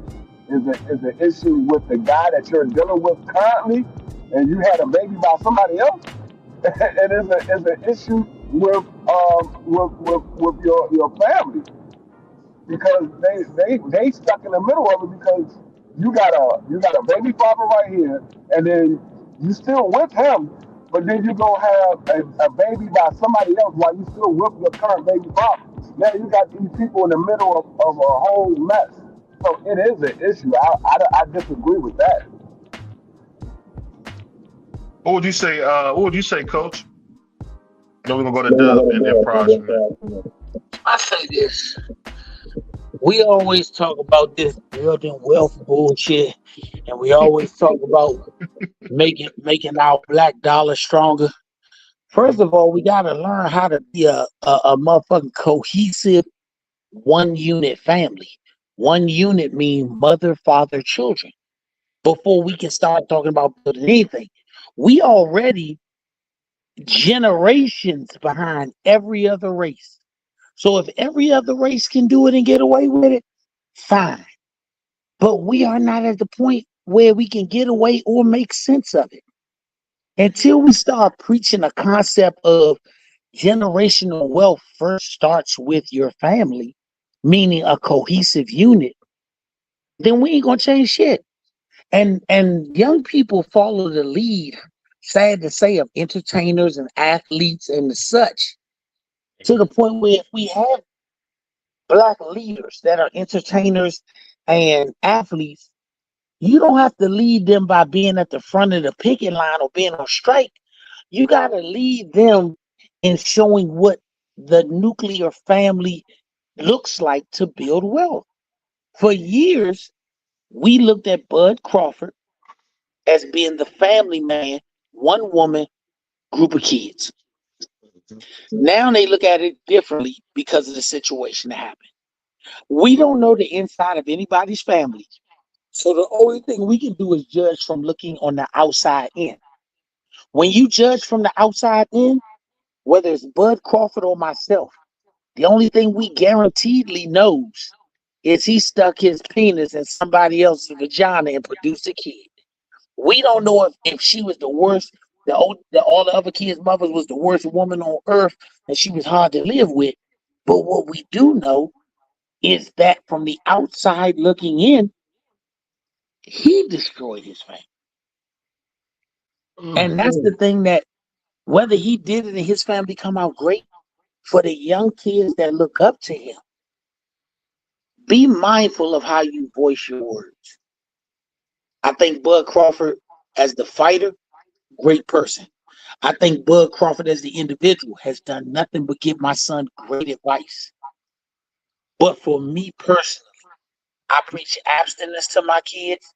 Whether not all of them listened at all, because I'm a grandfather, but if they do listen, I want them to set the example of, this is how you build generational wealth. You have to do it first by building a generational family. How you build generational wealth, and you got 19 fucking kids with 19 different women peeling at the generational wealth. And we know 9 out of 10 times, you put 2 women in the same room that both got babies by the same dudes, they hate each other, and they try to pass that hate on to the kids. So What would you say, Prize? Can you hear me? Yeah, my fault. I was on mute. My fault. What'd you say? No, what I'm saying, now you already rich. Oh Now, my a God. guy like you and Bud, y'all can have as many kids as y'all want because I got the money. But I'm Shit. just wondering, do you think Bud was wrong the way he voiced it, as if it was like no big deal? What do you think? Not really. I mean, that's his prerogative. You know what I mean? If that's the way he felt, you don't know what they went through. They people go through crazy stuff. So I feel like if Terrence might have been, letting stuff off his chest that he's been holding back for a long time, and he never married a girl for a reason. He tried to do like one of my moves, where you just stay back and try to be so you can have your kids every day, so he can father every day. But once he got the money and learned that he can move, you can still be okay. You know what I'm saying? So if that's the way he felt, that's the way he felt. You don't know how that girl treated So him. you You don't saying he know. used the situation to his No, I don't say advantage? he used anything. You don't know what he did. He probably gave it his all. They probably just don't get along. They try and try and try and try, but they just don't get along. Who knows? I'm just guessing.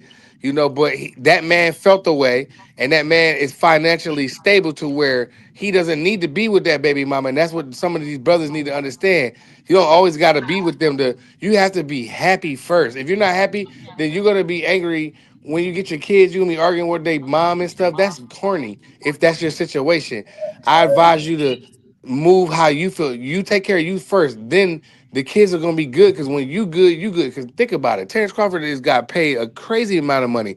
He can fly and do anything he want. Well, I don't know how many kids he got. He got a couple, Got but 7. okay, he got enough money to where he can be in their kids' lives, and the summer's gonna be booming when everybody's out of school. He'll be fine, and they'll grow up But that's quick, and not. you be But there. see, When you go to the proms, you go to the daddy-daughter dances, you got enough money, so fly out. You retire, right? All right, cool. We in retirement, early retirement. So that means you can go up there and do lunch dates with your kids at, on their lunch. My daughter's school allows us to come up there and eat lunch with them every day if we want to. You know what I mean? So you could do stuff like that, So it is what it is. I don't feel bad. And whoever thinks that he's not a good dad, you don't know him, do you? My whole thing is before that you go, that free. Let's hear from Dub. Then I want to hear from you. My bad. Go ahead, Dub. I want to hear what you got to say on it. Then we're gonna bring my man Free back. Go ahead, Dub. Man, I ain't got much I can't add too much to what Coach said. Coach, he said it perfectly. This is the perfect time, BVO, for the drop. What's wrong with the blacks? This is the perfect time for it. So, I mean, the man destroyed his family, and nobody seems to think it's crazy. I mean, he destroyed his family. we don't know that. We don't know how it happened, because I don't know. Let me say, y'all may know more about it than me. I ain't looking No, through it. I don't really care about that piece of it. Well, I do care about it. you don't care about seeing the family stay together. No, that ain't what I'm saying. What I'm saying is, as Coach said, you know what I mean? I can only look at it from the outside. I don't know what him and his wife, I don't know what his family dynamic is. So I can't speak directly to it. But at the end of the day, like Coach said, man, we got to get back to the nuclear family and the man, the woman, and the children. That's what it comes down to, and that's how you remember that. There was a time when generational wealth was actually built because individuals would go out first. They would start businesses, then they would have their family members working in their business, and then outside of that, when they would die, things like that, they would get life insurance to pass on to their family, and they would start to build certain things. But then now it's kind of on the opposite end of it. I'm just speaking of the family dynamic overall, so I'm not speaking directly to Bud's situation. I don't know his situation, but for you to be out here and I don't know, just man, make better choices. That's all I'm gonna say. We all should make better choices and be a role model. All of us try to be the best role model we can for our kids overall, and that's the best way I could put it. I thought he was kind of like taunting that girl. I thought that was foul, man. Like to taunt her, like you did. Like I don't know, man. I just thought that was wild, bro. He kind of was like taunting her almost, man. That was wild, bro. I just say this: we talk about boxing, we talk about our views on families, and we try and share the thoughts that we want on our families and how we want other people, how we want to have ourselves viewed. I think for us, as a group of men who talk about boxing, the best thing we could do is if we see somebody who does something admirable that we can talk about, we talk about it. But when we see somebody do something that we may not consider admirable, I think we leave our opinion out because we don't know behind the scenes. And sometimes when you get the truth from behind the scenes, you look more of an ass when the truth sheds light on why that person was the way they were. So I don't know Bud Crawford and his kid's mom situation. So I don't shed a light on it. I just say what I would hope of mine, because we don't know what's going on behind the glass. Yeah, I think that's a great point. I just was saying it because he was on the Pivot podcast, and the thing that made the headlines was that situation. And let me ask you guys something else. Were you guys surprised that Bud Crawford said he's okay, that he's never been liked? Do you think it's true what he said, that he thought it was because of his skin color? Is that a real thing, or you think he was just being I don't know, was he trying to gaslight them or something? Why do you think he tried to say it was? We got a little feedback. We got some feedback. Hold on. Can you hear me now? Okay. I think I was just trying to figure it out because it seemed like Bud made it seem like because of his skin color, he's not liked. Could it just be that Bud comes off as horrible? Or I just don't understand why he would bring up his skin color. Go ahead. Why Clarissa ain't a superstar? Why is Clarissa Shields not a superstar? As bad as she want to be, why? Just the elephant in the room. She's not likable. No. Before she was ever. No, because Michael Jordan was black in the street. No. But that's a man. And he's in basketball. Different situation. Clarissa Shields, if Clarissa Shields was super light skinned like Alicia Baumgartner, or she was white like Katie Taylor, she'd be loved universally. But we gotta remember where we live at. The darker the skin, the harder it is for them to get over the hump. So I do think there's some validity in what Bud Crawford said, because once again, if you look at everything, what do they tell us the reason Lamar Jackson don't get the endorsement that he's not the big name guy? Because he got them cornrows and big lips and that black ass skin. Oh wow. I'm just speaking the truth. I never realized that we don't see him on no commercial. That's a good point. Because he doesn't fit the mold. Years ago, there's a documentary that said Hollywood set the standard for what a leading man was. He was 6'2", he was medium muscular build, and he had favorable color skin. In the history of movies, what is favorable color skin? If not white, as close as you can get to it. So when you look at that, Bud does not fit the leading man role. And I understand and respect him if he feels that way because there's a lot of reality in it. And do you understand why the heavyweights have always traditionally been the the the the premier group that boxing money people want to push? Because they fit the mold. The average great boxer is only 5'5". You can go get a leading woman to be taller than him. What about Deontay Wilder? That nigga's black as they come, and he's a star. I feel like that's an excuse. Deontay was a one-dimensional star, and that was Deontay in the sense of boxing. And don't get it confused. Before Deontay grew the hair out and all that shit, when he had the low cut, tall look, everything, he was favored. But the minute he started doing that, long braids, the mohawk braids and all that, you notice he fell out of favor. He fell out of favor. Yeah, he did. That's a good point. Yeah, don't get it twisted. Don't get it twisted. Now we gotta keep it with me. That's a good point. And I don't say that to down anybody or up anybody else. I say it for the young boxers, like my son and other young boxers, especially black. If you know you have to be 20 times better than them, why do you take yourself 10 degrees back by coming in here with these braids, these dreadlocks, these clothes hanging off your butt? Don't do stuff to intentionally hurt yourself. I can say what I want, and I tease that desires. I always do. But you notice the closer he get to the bag, the more he started looking like John Travolta. Yeah.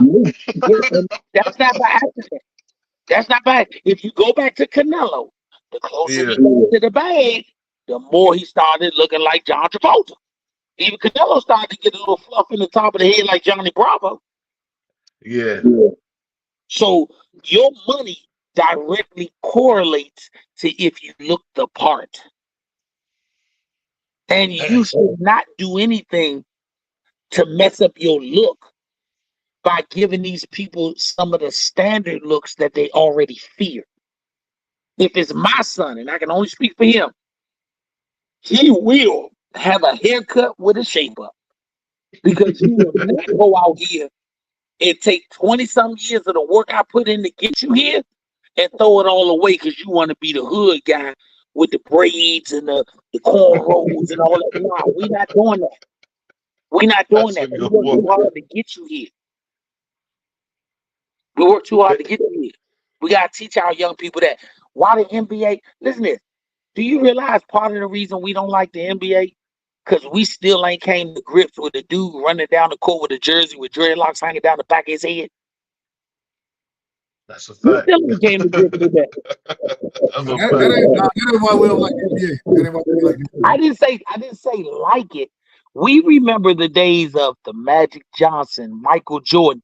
There was a look. Even if you go before that, Clyde, Walt Frazier, them dudes had the little picked out afro with the good beard and everything.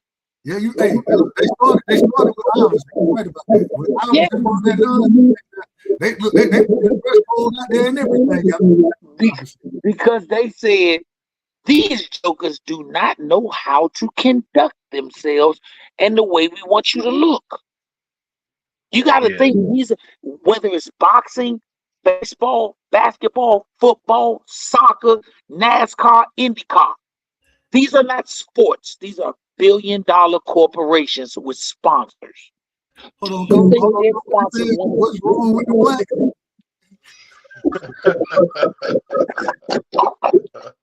You go, man. They sponsors don't want to see that. You think you speak very well and you're black. And so let me ask, what's wrong with the blacks? I mean, just put yourself for a change in the place of the CEO for McDonald's. Do you really think that you're gonna sell the board on putting some of what we present out there as your money maker? Come on, man. You know, it's funny you say that because you see Ant-Man to change his look, but because of his outside the court stuff, it didn't really mess up his endorsements. Like I wish he wouldn't let that stuff get out with the baby mama, because that stuff really hurt him. Because he was doing it right. He had his face shaved and haircut. I mean, I don't know why he changed up. Why do you think Ant-Man changed up? Because he looked clean cut, but he act like a hood nigga. I don't understand why he do that. That old dumbass shit they say, don't forget where you come from. Nigga, I came up poor. I'm trying to forget the fuck out of that shit. What you say, Prize? You know, you being rich. What do you say? I don't know. I don't know what to say because what's rich? You always say No, that. I'm What's gonna ask rich? you. No, I'm gonna ask you this. So when you No, I want to see, ask you what's rich. no, I want to ask you this. So when you Is see your $100,000 grandfather, rich? no, I'm gonna ask you this. So when you see your grandfather, did he always have like a neat look to him? Neat beard, Absolutely, neat cut. 1,000%. That's the way we were raised. If I'm going to the supermarket real quick, I'm putting on clothes. I don't know who I'm gonna run into. You never know who you want to have your hygiene right. You don't want to just wake up and say, babe, be like, oh, I need some milk or some eggs, and you just go up and put the sweatsuit on and go out the house. I don't do that. I get all the way dressed. That's the way I was raised. All the way dressed.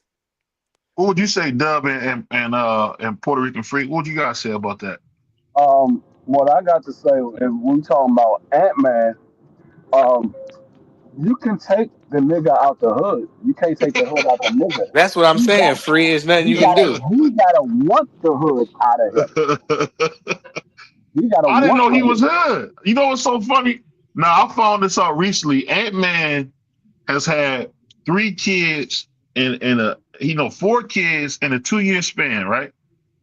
And the thing that blew my mind is that he's not with none of the moms. And it's like, why is Ant-Man letting people know Hold he's on, hold living on, hold like on. that? Did you just say he had 4 kids in a 2 week span? No, 2-year span. 2-year span. Oh, in a 2 years, 4 kids in a 2 year span, and his penis is still on. I'm surprised that joint ain't fall off. I'm just wondering, like, you can tell me if I'm wrong, Dub, or Coach, or Free or Prize, but why is he choosing now to be such a ghetto nigga when he never was doing that at Georgia? And so he waited till he got the money to be a ghetto nigga. I don't understand this whole thing with that man. Is that normal? Money enhances who you truly are. It doesn't change you. Coach, I had never seen him act like when he was at Georgia. He was all American, smile, beautiful smile, had a natural like Dr. King, and then he get to the league, get this cheese. He talking crazy to the president, talking about I just don't understand like how this dude turned into like nigga number BBO, one. you gotta understand when you in college, it's Mm-hmm. like being in an interview. You're gonna say what you gotta say. You're gonna do what you gotta do in that interview. Once you get the job, the real you is gonna come out. When he was in college, that was his interview to the NBA. Once he got in the NBA and he got that contract, oh, the real him came out. He's like, I got the money now. It just blew my mind, Prize and Coach, that he really got up there on the biggest stage, and all he do now is show his ass. I don't know. I guess I just get I'm so surprised by so many of these young guys who don't have basic decorum. Is that just not something you got to have anymore, Coach Hagan? I thought you had to have basic decorum. It seems like niggas don't have that anymore. Once again, bro, relationships aren't relationships anymore. Relationships are transactional. So until that goes away, women back in my day, and it's crazy I can say my day, good God. Even if they were the most vicious gold digging broads, they had a standard that the dude had to live up to. Nowadays, there is no standard. The dude can look like an ashy lip dust bucket. If he got money, the baddest broad is accepting him. Where back in the day, you look like an ashy lip dust bucket, you can have all the money in the world. The broads of a certain level just weren't fooling with you because you look dirty.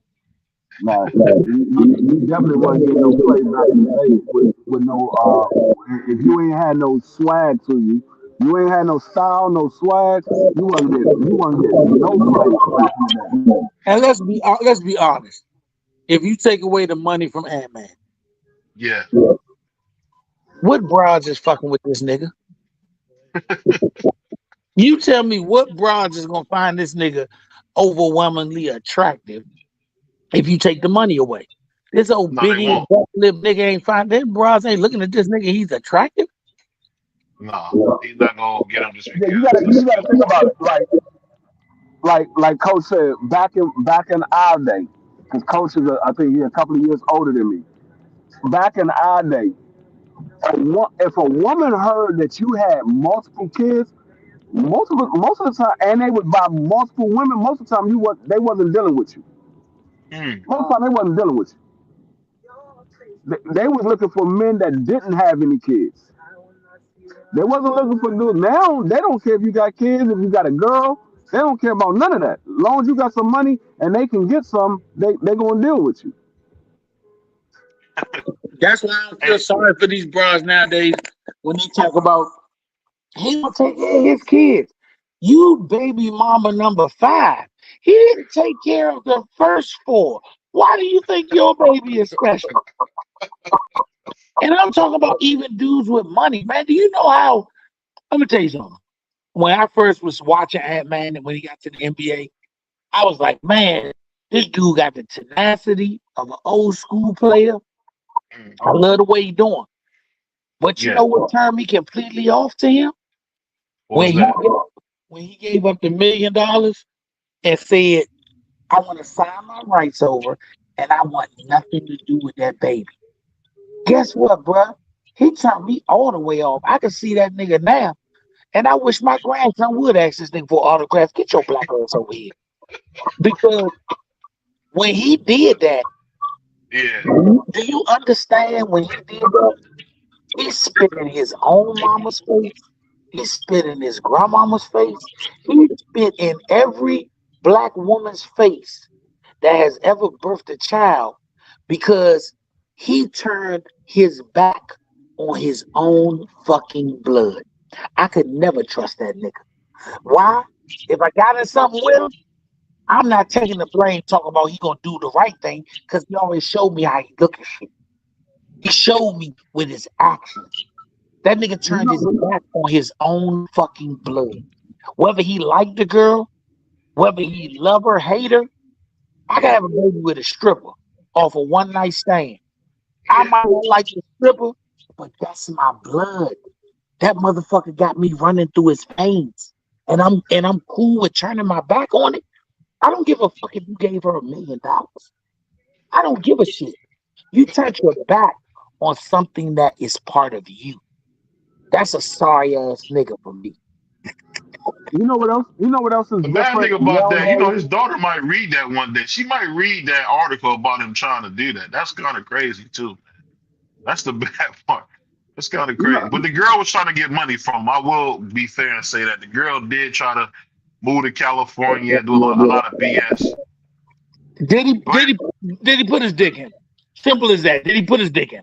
No, it He was gave, his baby. No, I know, Coach. I'm he not gave saying up it was his all baby. It was no his no baby. no. He gave up all rights to anything financial when he stuck his dick in. He gave it up. And then the fact that he continues to do that shit shows that's his fucking pattern. So I'm not making no excuses for a sorry nigga. Money don't make me. That's the problem. Money buys friendship. Yeah. It don't buy respect. Nigga, I don't respect no sorry nigga. I don't give a fuck how much money he get. That's why we That's fucked up now. That's why we fucked up now. If a nigga got money, it's cool for him to be a baby raper because niggas gonna still love him. I don't love them type of niggas. I deplore them type of niggas. I don't give a fuck if you the richest man on earth. If you sorry, if you are underhanded nigga, I don't want nothing to do with you or your money. I will never buy an Ant-Man jersey. I would never buy for my grandkids. I would never buy a pair of fucking tennis shoes. yeah. I ain't You gonna know, lie to you, Coach. I was gonna do a. you know what else is different nowadays than it was when I was coming up. What's that? Dudes take pride in letting people know they got multiple kids by multiple different women. Yeah, Back when I was coming up, that was a secret. They wasn't trying to let you know they had multiple kids by different women. They was keeping that joint a secret.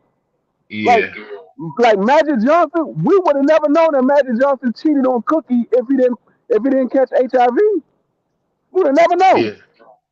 No, we wouldn't have. Hey, look, just a true story. Y'all say back in y'all days, rest in peace to my grandfather on my dad's side. I remember we went, but right before he passed away, we went to they used to have grandparents' day. I'm out there talking to him. I love to pick his head, right? Mm-hmm. And it was so funny. I'm like, Renee, why you ain't inside? Get something, you know, I want to get you something, whatever. He was like, nah, you know, them damn women, they talk too damn much. Don't worry about what I got going on. Am I taking care of my family right here? If I got another family, I'm taking care of them too. But y'all don't need to be discussing this in front of my family. Y'all, I don't. I said, and I just said, I swear I sat right there beside of me. He was serious. He was like, he finna be in there with this nonsense going on. I'm gonna sit right here. Old school niggas do talk like that. They did talk like that. He was like, did y'all ever? They ain't never want for nothing. Look at this house they in. I work for all this, man. I got a house down here that they staying in. Yeah, you got a couple brothers and sisters and all that. Whatever. Y'all will meet each other one day. I'll probably be gone, but man, they ain't gonna sit there and talk crazy and that. And then if I get upset, then this way he got me said. Then if I get upset, I lived a couple years before they had a stroke, and she wasn't as mobile anymore. But he was like, and then next thing you know, you getting her. Now she all up in a hissy fit. And because these women in here with my daughters and stuff, they talking about this. No, I'm not gonna be a part. No, I'm right where I'm supposed to be. All right, Granddad, I'm sitting right here with you. Let's go. Hey, baby, remember I told you my grandfather, my father's father, he had 7 wives. I didn't find that out until I was 21 years old. At at my grandmother's funeral. That's when I found out. At the funeral, because they all showed up to my grandmother's funeral because they knew who she was. So they all showed up to the funeral. I never knew that. That was shocking to me. I was like, hold on, he had 7 wives? They're like, yeah, he's been married 7 times. I was like, oh my God, I didn't know because stuff like that was a secret. Man, I tell BVO, man, and I tell any married person, any married man, to think of this: 2 A's and 2 F's make you an average motherfucker. Yeah. And most niggas, if you look at your relationship, especially with your wife, think about it as a year of school and you got 4 report cards. Most of us start out by getting 2 F's. So we gotta get 2 A's just to be an average nigga. So if we get 2 F's and get a fucking B, no matter what we do, we're below average nigga. So we gotta look at her and be like, damn, thank you, baby. Why? Because you stayed with a below average nigga. I remember coming up when you pulled up in a hoopty, niggas was clowning you. Nowadays niggas got hoopty, they the shit now. Niggas like, oh, you got a ride? You like, yeah. Then you see you go outside, you like, nigga, it's a hoopty. They don't care, it's a ride. I go to the they have about 3 or 4 females in the car with them. And a jalopy. You know what's so crazy about that? And this is the part that's funny because I was about to buy me, my daughters, and my wife an Ant-Man jersey. We're gonna get the Ant-Man jersey and take like a family picture. Then that dropped, and my wife said, "No, we're not doing that." And I missed out all that money on them damn Ant-Man jerseys. I thought Ant-Man was gonna be another Jordan, but it is what it is. And it's crazy because Ant-Man came out with a single grandmother. And come on, man, if she was alive to hear that, man, she would have been pissed, man. And that's why that whole story sound foul. He's spitting that lady face because if that lady was alive, she would look at him and say, nigga, how are you going to disown your own flesh and blood?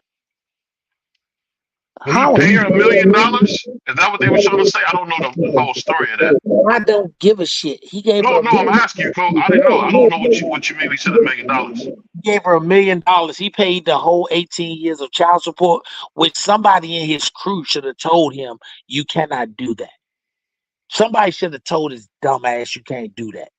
But they didn't, and he think he did. And I hope when that baby get about 3 years old, Ant-Man get a new contract. I hope that take his ass back and get whatever the fuck. You better hope he don't get a bigger contract than what he got. Oh, he gonna get one. Oh, he gonna get a Supermax deal next year. And when he do, I hope that girl go back and get every fucking penny that baby can get. Every day. He gonna get another big contract. He gonna get two more. He gonna get 2 more before his career over. Listen, he get that's AIDS. a fact. That's a fact. Get AIDS or something. He gonna get 2 more. But y'all said something earlier. Coach, you said it. I believe BB also. He came up with under a single ground. So his father was the one who wants to get a career. You know what I'm saying? But his father, we perpetuate the same cycle over and over. That's all this is. But I think his father had life in prison or something crazy like that. I don't know what happened. Was he the man like? My grandmother primarily raised me, and my grandmother did the type of job that I saw her do with me, my cousins, and all us in the house. Yeah. I would never disrespect my grandmother, not my baby mother or my baby. I would never disrespect what my grandmother did, doing it by herself, to send one of my kids out this joint without the father portion. Fuck the money. I'm not talking about the money. Give her $1 million. So what? Anytime, let me tell you something. Anytime that any man is quick to pay you, that's because he doesn't look at money as worth anything. But when he has to stand up and do the job, he tries to buy his way out. Money is nothing. That $1 million wasn't nothing to this kid. No. It wasn't nothing to this kid. But what if, let's just look at it from this. What if this girl becomes a teenage mother, but her son is a superstar athlete? Now all of a sudden, Ant-Man wants to be granddad. He didn't want to be a fucking father. But let the kid do something amazing. That's my grandson. Why does that make logical sense? And we are so fucking simple as a society. We are so simple. You wonder why they call us niggas? Because we do nigga shit. We will support a nigga who can jump high, slam dunk, throw a ball 1,000,000 feet across the field. No matter what the fuck he do. But if you go back 20 or shit, might be 31 years now. When Gary Payton had them 2 boys and had that big contract, his lawyer, they did an interview in the Sports Illustrated, said, Gary, you got to make sure they both at the All-Star game. Because if not, your fans will crucify your ass. Yeah. That's what his lawyer said. Did he name them both Gary, though, right? Both his sons named Gary Payton. One is junior, the other one's a third. But the fact that back then, and this was back then, his agent said, nigga, they'll crucify your ass. That in agent words, that means we'll lose endorsements, nigga. Your Nike deal might be gone if they consider you a deadbeat father. Yeah, that's a good point. He gave him money. No, nigga, you gotta show them kids, smile with them motherfuckers like you running for public office. You remember when Michael Jordan was taking care of that little boy that ended up not being his? I mean, I don't know. Ant-Man, I'm going to tell you something real. I think Ant-Man really damaged his career with that because ever since that came out, I don't know the story that Coach is talking about, but I've heard, pieces of that story.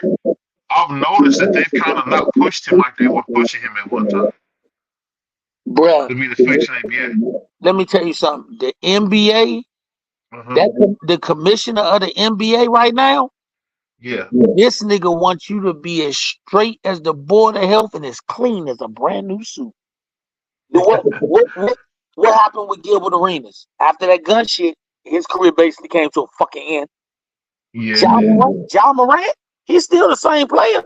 They don't he talk ain't about recovered. Yeah, that. he got recovered. Let me tell you something. Remember when Carmelo Anthony and Pride, you might remember this a free. Remember when Carmelo Anthony said the commissioner pulled me to the side and said, I know who you hang with. I know where you hang at. Do you want to be in the NBA or do you want to be on the street? Carmelo said, I knew that nigga was bullshit. I cut them niggas off. Carmelo, hey, look, right after that conversation, think about it. That nigga Carmelo went and got a haircut. Yeah, he cut his hair off. Yeah, I remember that. He cut niggas loose, the braids was gone, everything.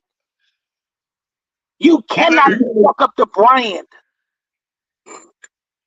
Yeah, he did grow his hair, but nigga wait till he got out the league, damn near to grow his hair back. John Morant, if he Hold on, man. Hey, bro, you got a little feedback. There we go. Go ahead. There we go. John Morant, if he keep going the way he's going, he gonna be out of the league soon. They're gonna end up kicking him out of the league. Ain't nobody gonna want to deal with him. 100%. You know what's funny though, Dub? I know you like Carmelo, and I know my man Prize know about Melo. Melo, when he heard that conversation, that is true. Around that 07, 06 time, that nigga did get a haircut out of nowhere. Changed his whole style up. But you know what's so crazy? So when I used to have braids and all that kind of stuff in high school, going to college, right? Mm-hmm. And in college, man, you know, my grandma, Jehovah's Witness, helped. Yeah. I grew up around all the time anyway. She used to tell me, this when I was in high school, man, you need to cut that off your hat. You need to cut that off. But you know, I'm in my rebellious stage. I'm hooping. Whatever. Yeah. Man, I got probably my junior year.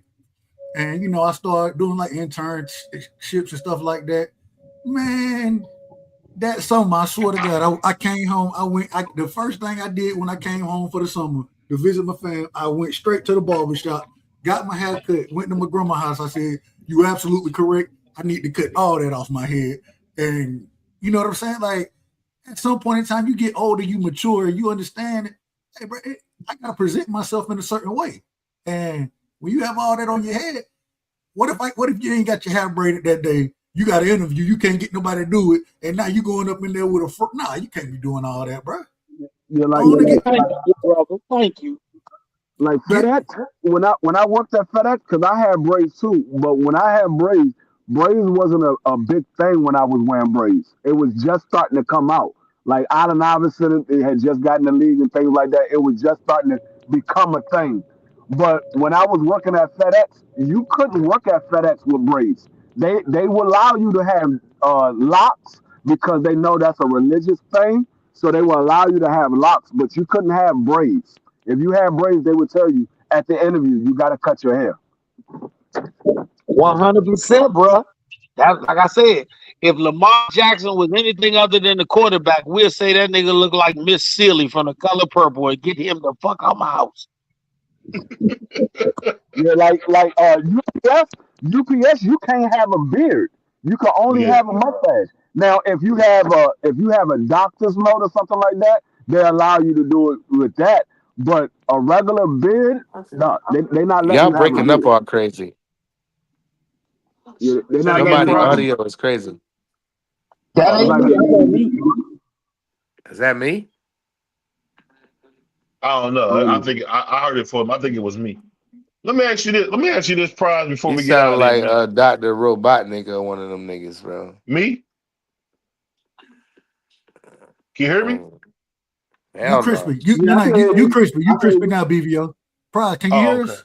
I can hear you. It's me then. I'll back out and go. It's me. Okay. So, hey, my thing is, I noticed to get to the money, man, you got to be a certain way. Like, I don't have no tattoos. I don't even have my ears pierced. Me either. No piercing, no tattoos. And you know, because when I was growing up, now this is gonna sound kind of corny, but I heard Nas say earrings don't belong in the ears of God, so I never got my ear pierced. And I never got tattoos because I'll be honest, when I was growing up in the church, I didn't see no niggas with no tattoos. My Uncle James had an old ass scorpion on his arm. that he got when he was in the war. So that's about it. I never really seen nobody with tattoos. And I'm gonna be honest with you, I wouldn't just me speaking. I wouldn't want to be with no woman with no tattoos because when we get old, I don't want my grandkids to ask grandma why she got that tattoo on her chest or something. I couldn't do it. I couldn't do it. Grandbaby, she was a thought. She was out there.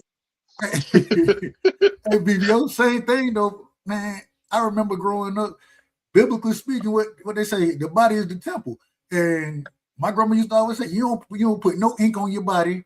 You know what I'm saying? You don't pierce your ears, this, that. I had my ears pierced at first, like when in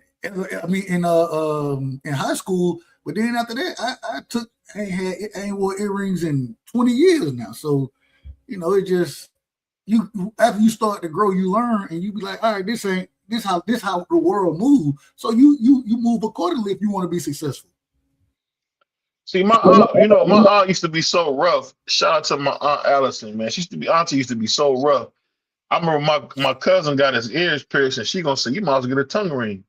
And I ain't gonna tell you the words she called him after that. She said that. I just thought it was wild to say, if you're gonna get your ears pierced, you might as well get a tongue ring. Yeah. And for me, a man with a tongue ring is nasty work.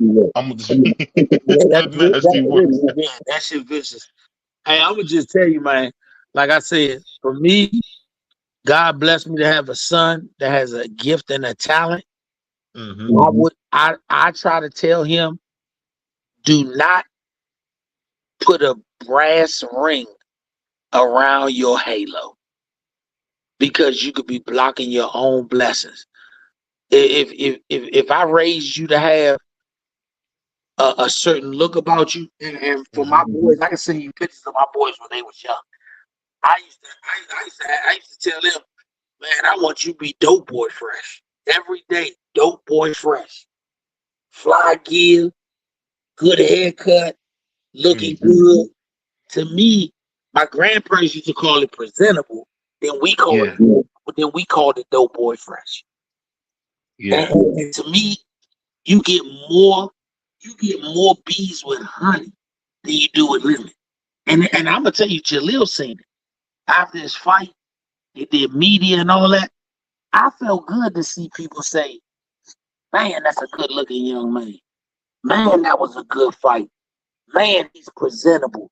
When you hear people for the business say, "You look media ready," we talking about a kid that got up there with no shirt on, but they say you look media ready, meaning you present well in front of a fucking camera. So why would you do something that niggified you? I'm sorry. No, I'm just keeping it real, bro. I work too hard. I threw stones at the penitentiary, and I ain't do that so that my kids could be niggas. I'm sorry I didn't do that. But the thing we will always talk about, the first impression is what? The most important. And you only get one first impression. You only get one. Only one. Hey, let me ask you something before that. I'm gonna leave the last word to I want us to discuss it. You sent me a picture of my favorite trainer of all time, and I wanted to ask you, man, where were you guys at when you took this picture, man? I don't know if you can see. We got Coach up there with his mentor, Gary Russell Sr. Where were you at when you was with Coach that day, Coach? We was out front of his house. We was out front of his house in the middle of the street, man. I'm about to say that's Marlo Heights. I'm about to say that's Marlo Heights. Man, if I send you pictures, you would be like, damn. Like, bro, that's in front of the house, man. Oh my God. I can show you pictures in front of the house where we sitting on coolers drinking Pepsi. That's cool, man. Rest in peace to Big Gary, man. Brilliant boxing mind, man. And that picture, man, he looks friendly, man. Every time, I tell you what, the one time I got to speak to him, he wasn't friendly. He said, "Who are you, man? Get out the way." Man, he like you, man. He like you. That's what he said. "Who are you, man? Get out the way." Go ahead. I got a picture I'm about to send you. So you're gonna get a text message. I got a picture. This is Mr. This is Gary Russell Senior and his oldest son, Gary Jones. Because you never seen Gary Jones. I mean, Coach know who Gary Jones is, but I'm gonna show you a picture of Gary Jones. And Gary Jones looked exactly like my oldest son. Mm. Hey, When hey I coach, say did you go back, man? exactly.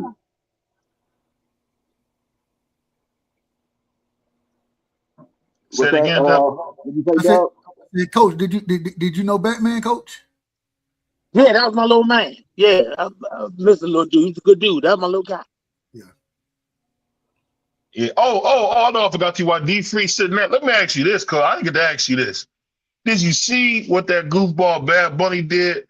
He bought Emiliano Vargas, Xander Zayat to the Super Bowl. Was that a big look for boxing to see two of the best Spanish fighters in the world on the Super Bowl? Hell yeah, that was big. I respect him for that. That was, hey, and let me ask you this. Is it just me or Emiliano look big as hell? What you think? You see him in this picture? He look regular size. He don't got no fight coming up.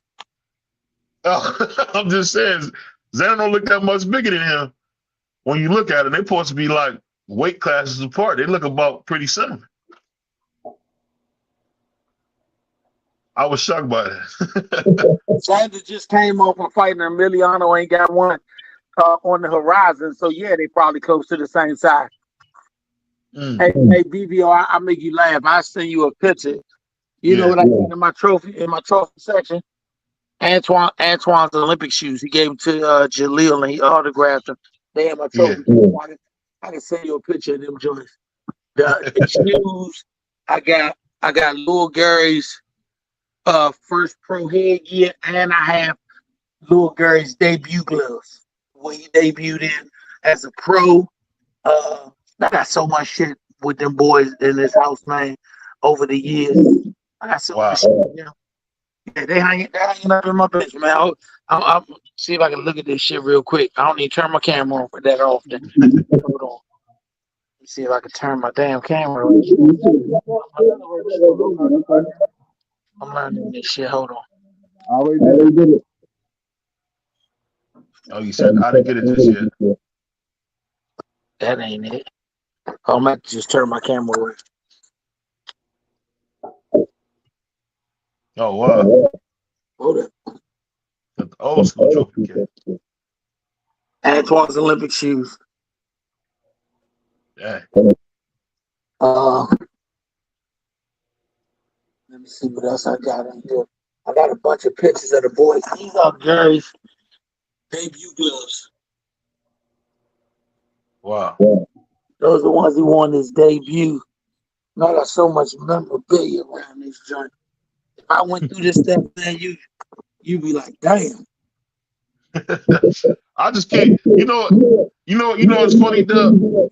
I was telling Coach this. He probably laughed when I said this.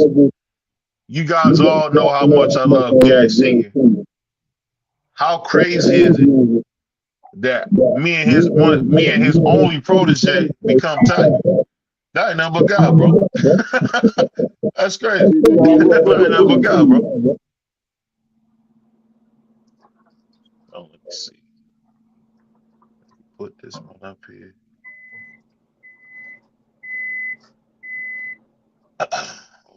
You heard me, BBO? No, I see. Yeah, I got it. I'm trying to load it up now. Yeah, I I just just got sent it to you. The biggest son, that's Gary Jones. Yeah. He looks exactly like my oldest son. He took it back, man. I ain't seen one of them pictures since I was a kid. I like how he did. He took it back on You us. see that? You see the sweatsuit that Gary Senior got on? Yeah, I'm about to put it up. Yeah, Yeah, you see that's that right cover? there. Yeah, that's cold, man. Was that his mom? Yeah, that's his wife. Oh, okay. Yeah, that's crazy, man. Yeah, To think that's one Gary person had Jones right all there. them champions. Had all them champions, man. That's something else right there, man. That's dope. That's dope. Yeah, that's dope, man. Man, Look at Gary Allen. Look how young Gary Allen was in that picture. yeah, he little right there. Who was the baby? That was I think that was Mr. No, that was I think that was Antonio. Hmm. I think that was Antonio. Wow. It's amazing, man, to see pictures like that, man. Yeah. Hey, I'm gonna tell you this, man. Boxing is my favorite sport. And one thing I'll tell you guys this. I really appreciate everybody that's showing love. We just hit 9,000 subscribers. Thank you, thank you, thank you. I appreciate each and every one of you guys who support. And like I say, man, I can't thank you guys enough, because one thing for sure, man, you guys can rock with anybody, but y'all rocking with me, man. I really appreciate everybody that show love to the channel. And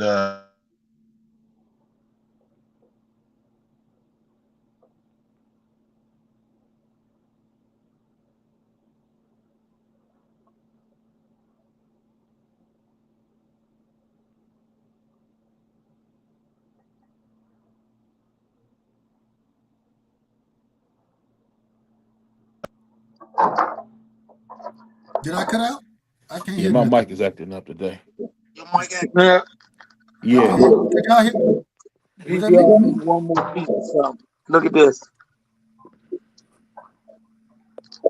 Who did that? This little Gary's Olympic flag. Oh wow. That's amazing. Hey, you should send me that, coach. You don't need all that.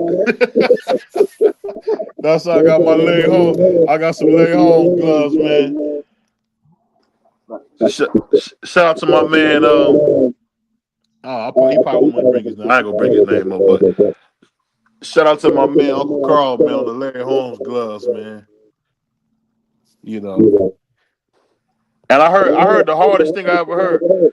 Hey, coach, did you know when Larry was talking back to Don told him, "You better watch yourself, boy, or I'll make you have to crawl in the ring."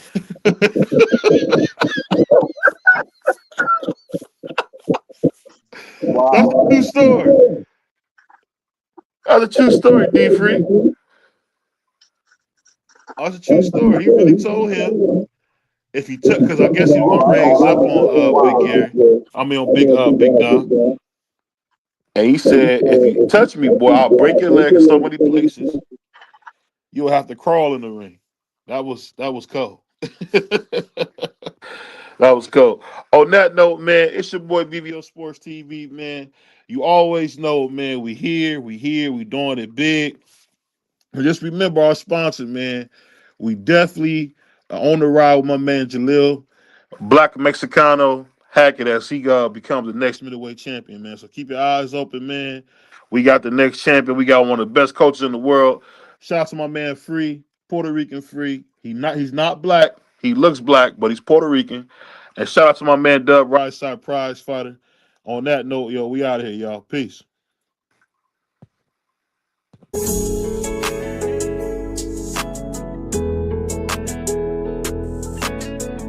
You know I'm a big Ohio nigga. A lot of niggas know me in Ohio and they love me in Ohio, man. Ladies and gentlemen, hailing from Cleveland, Ohio.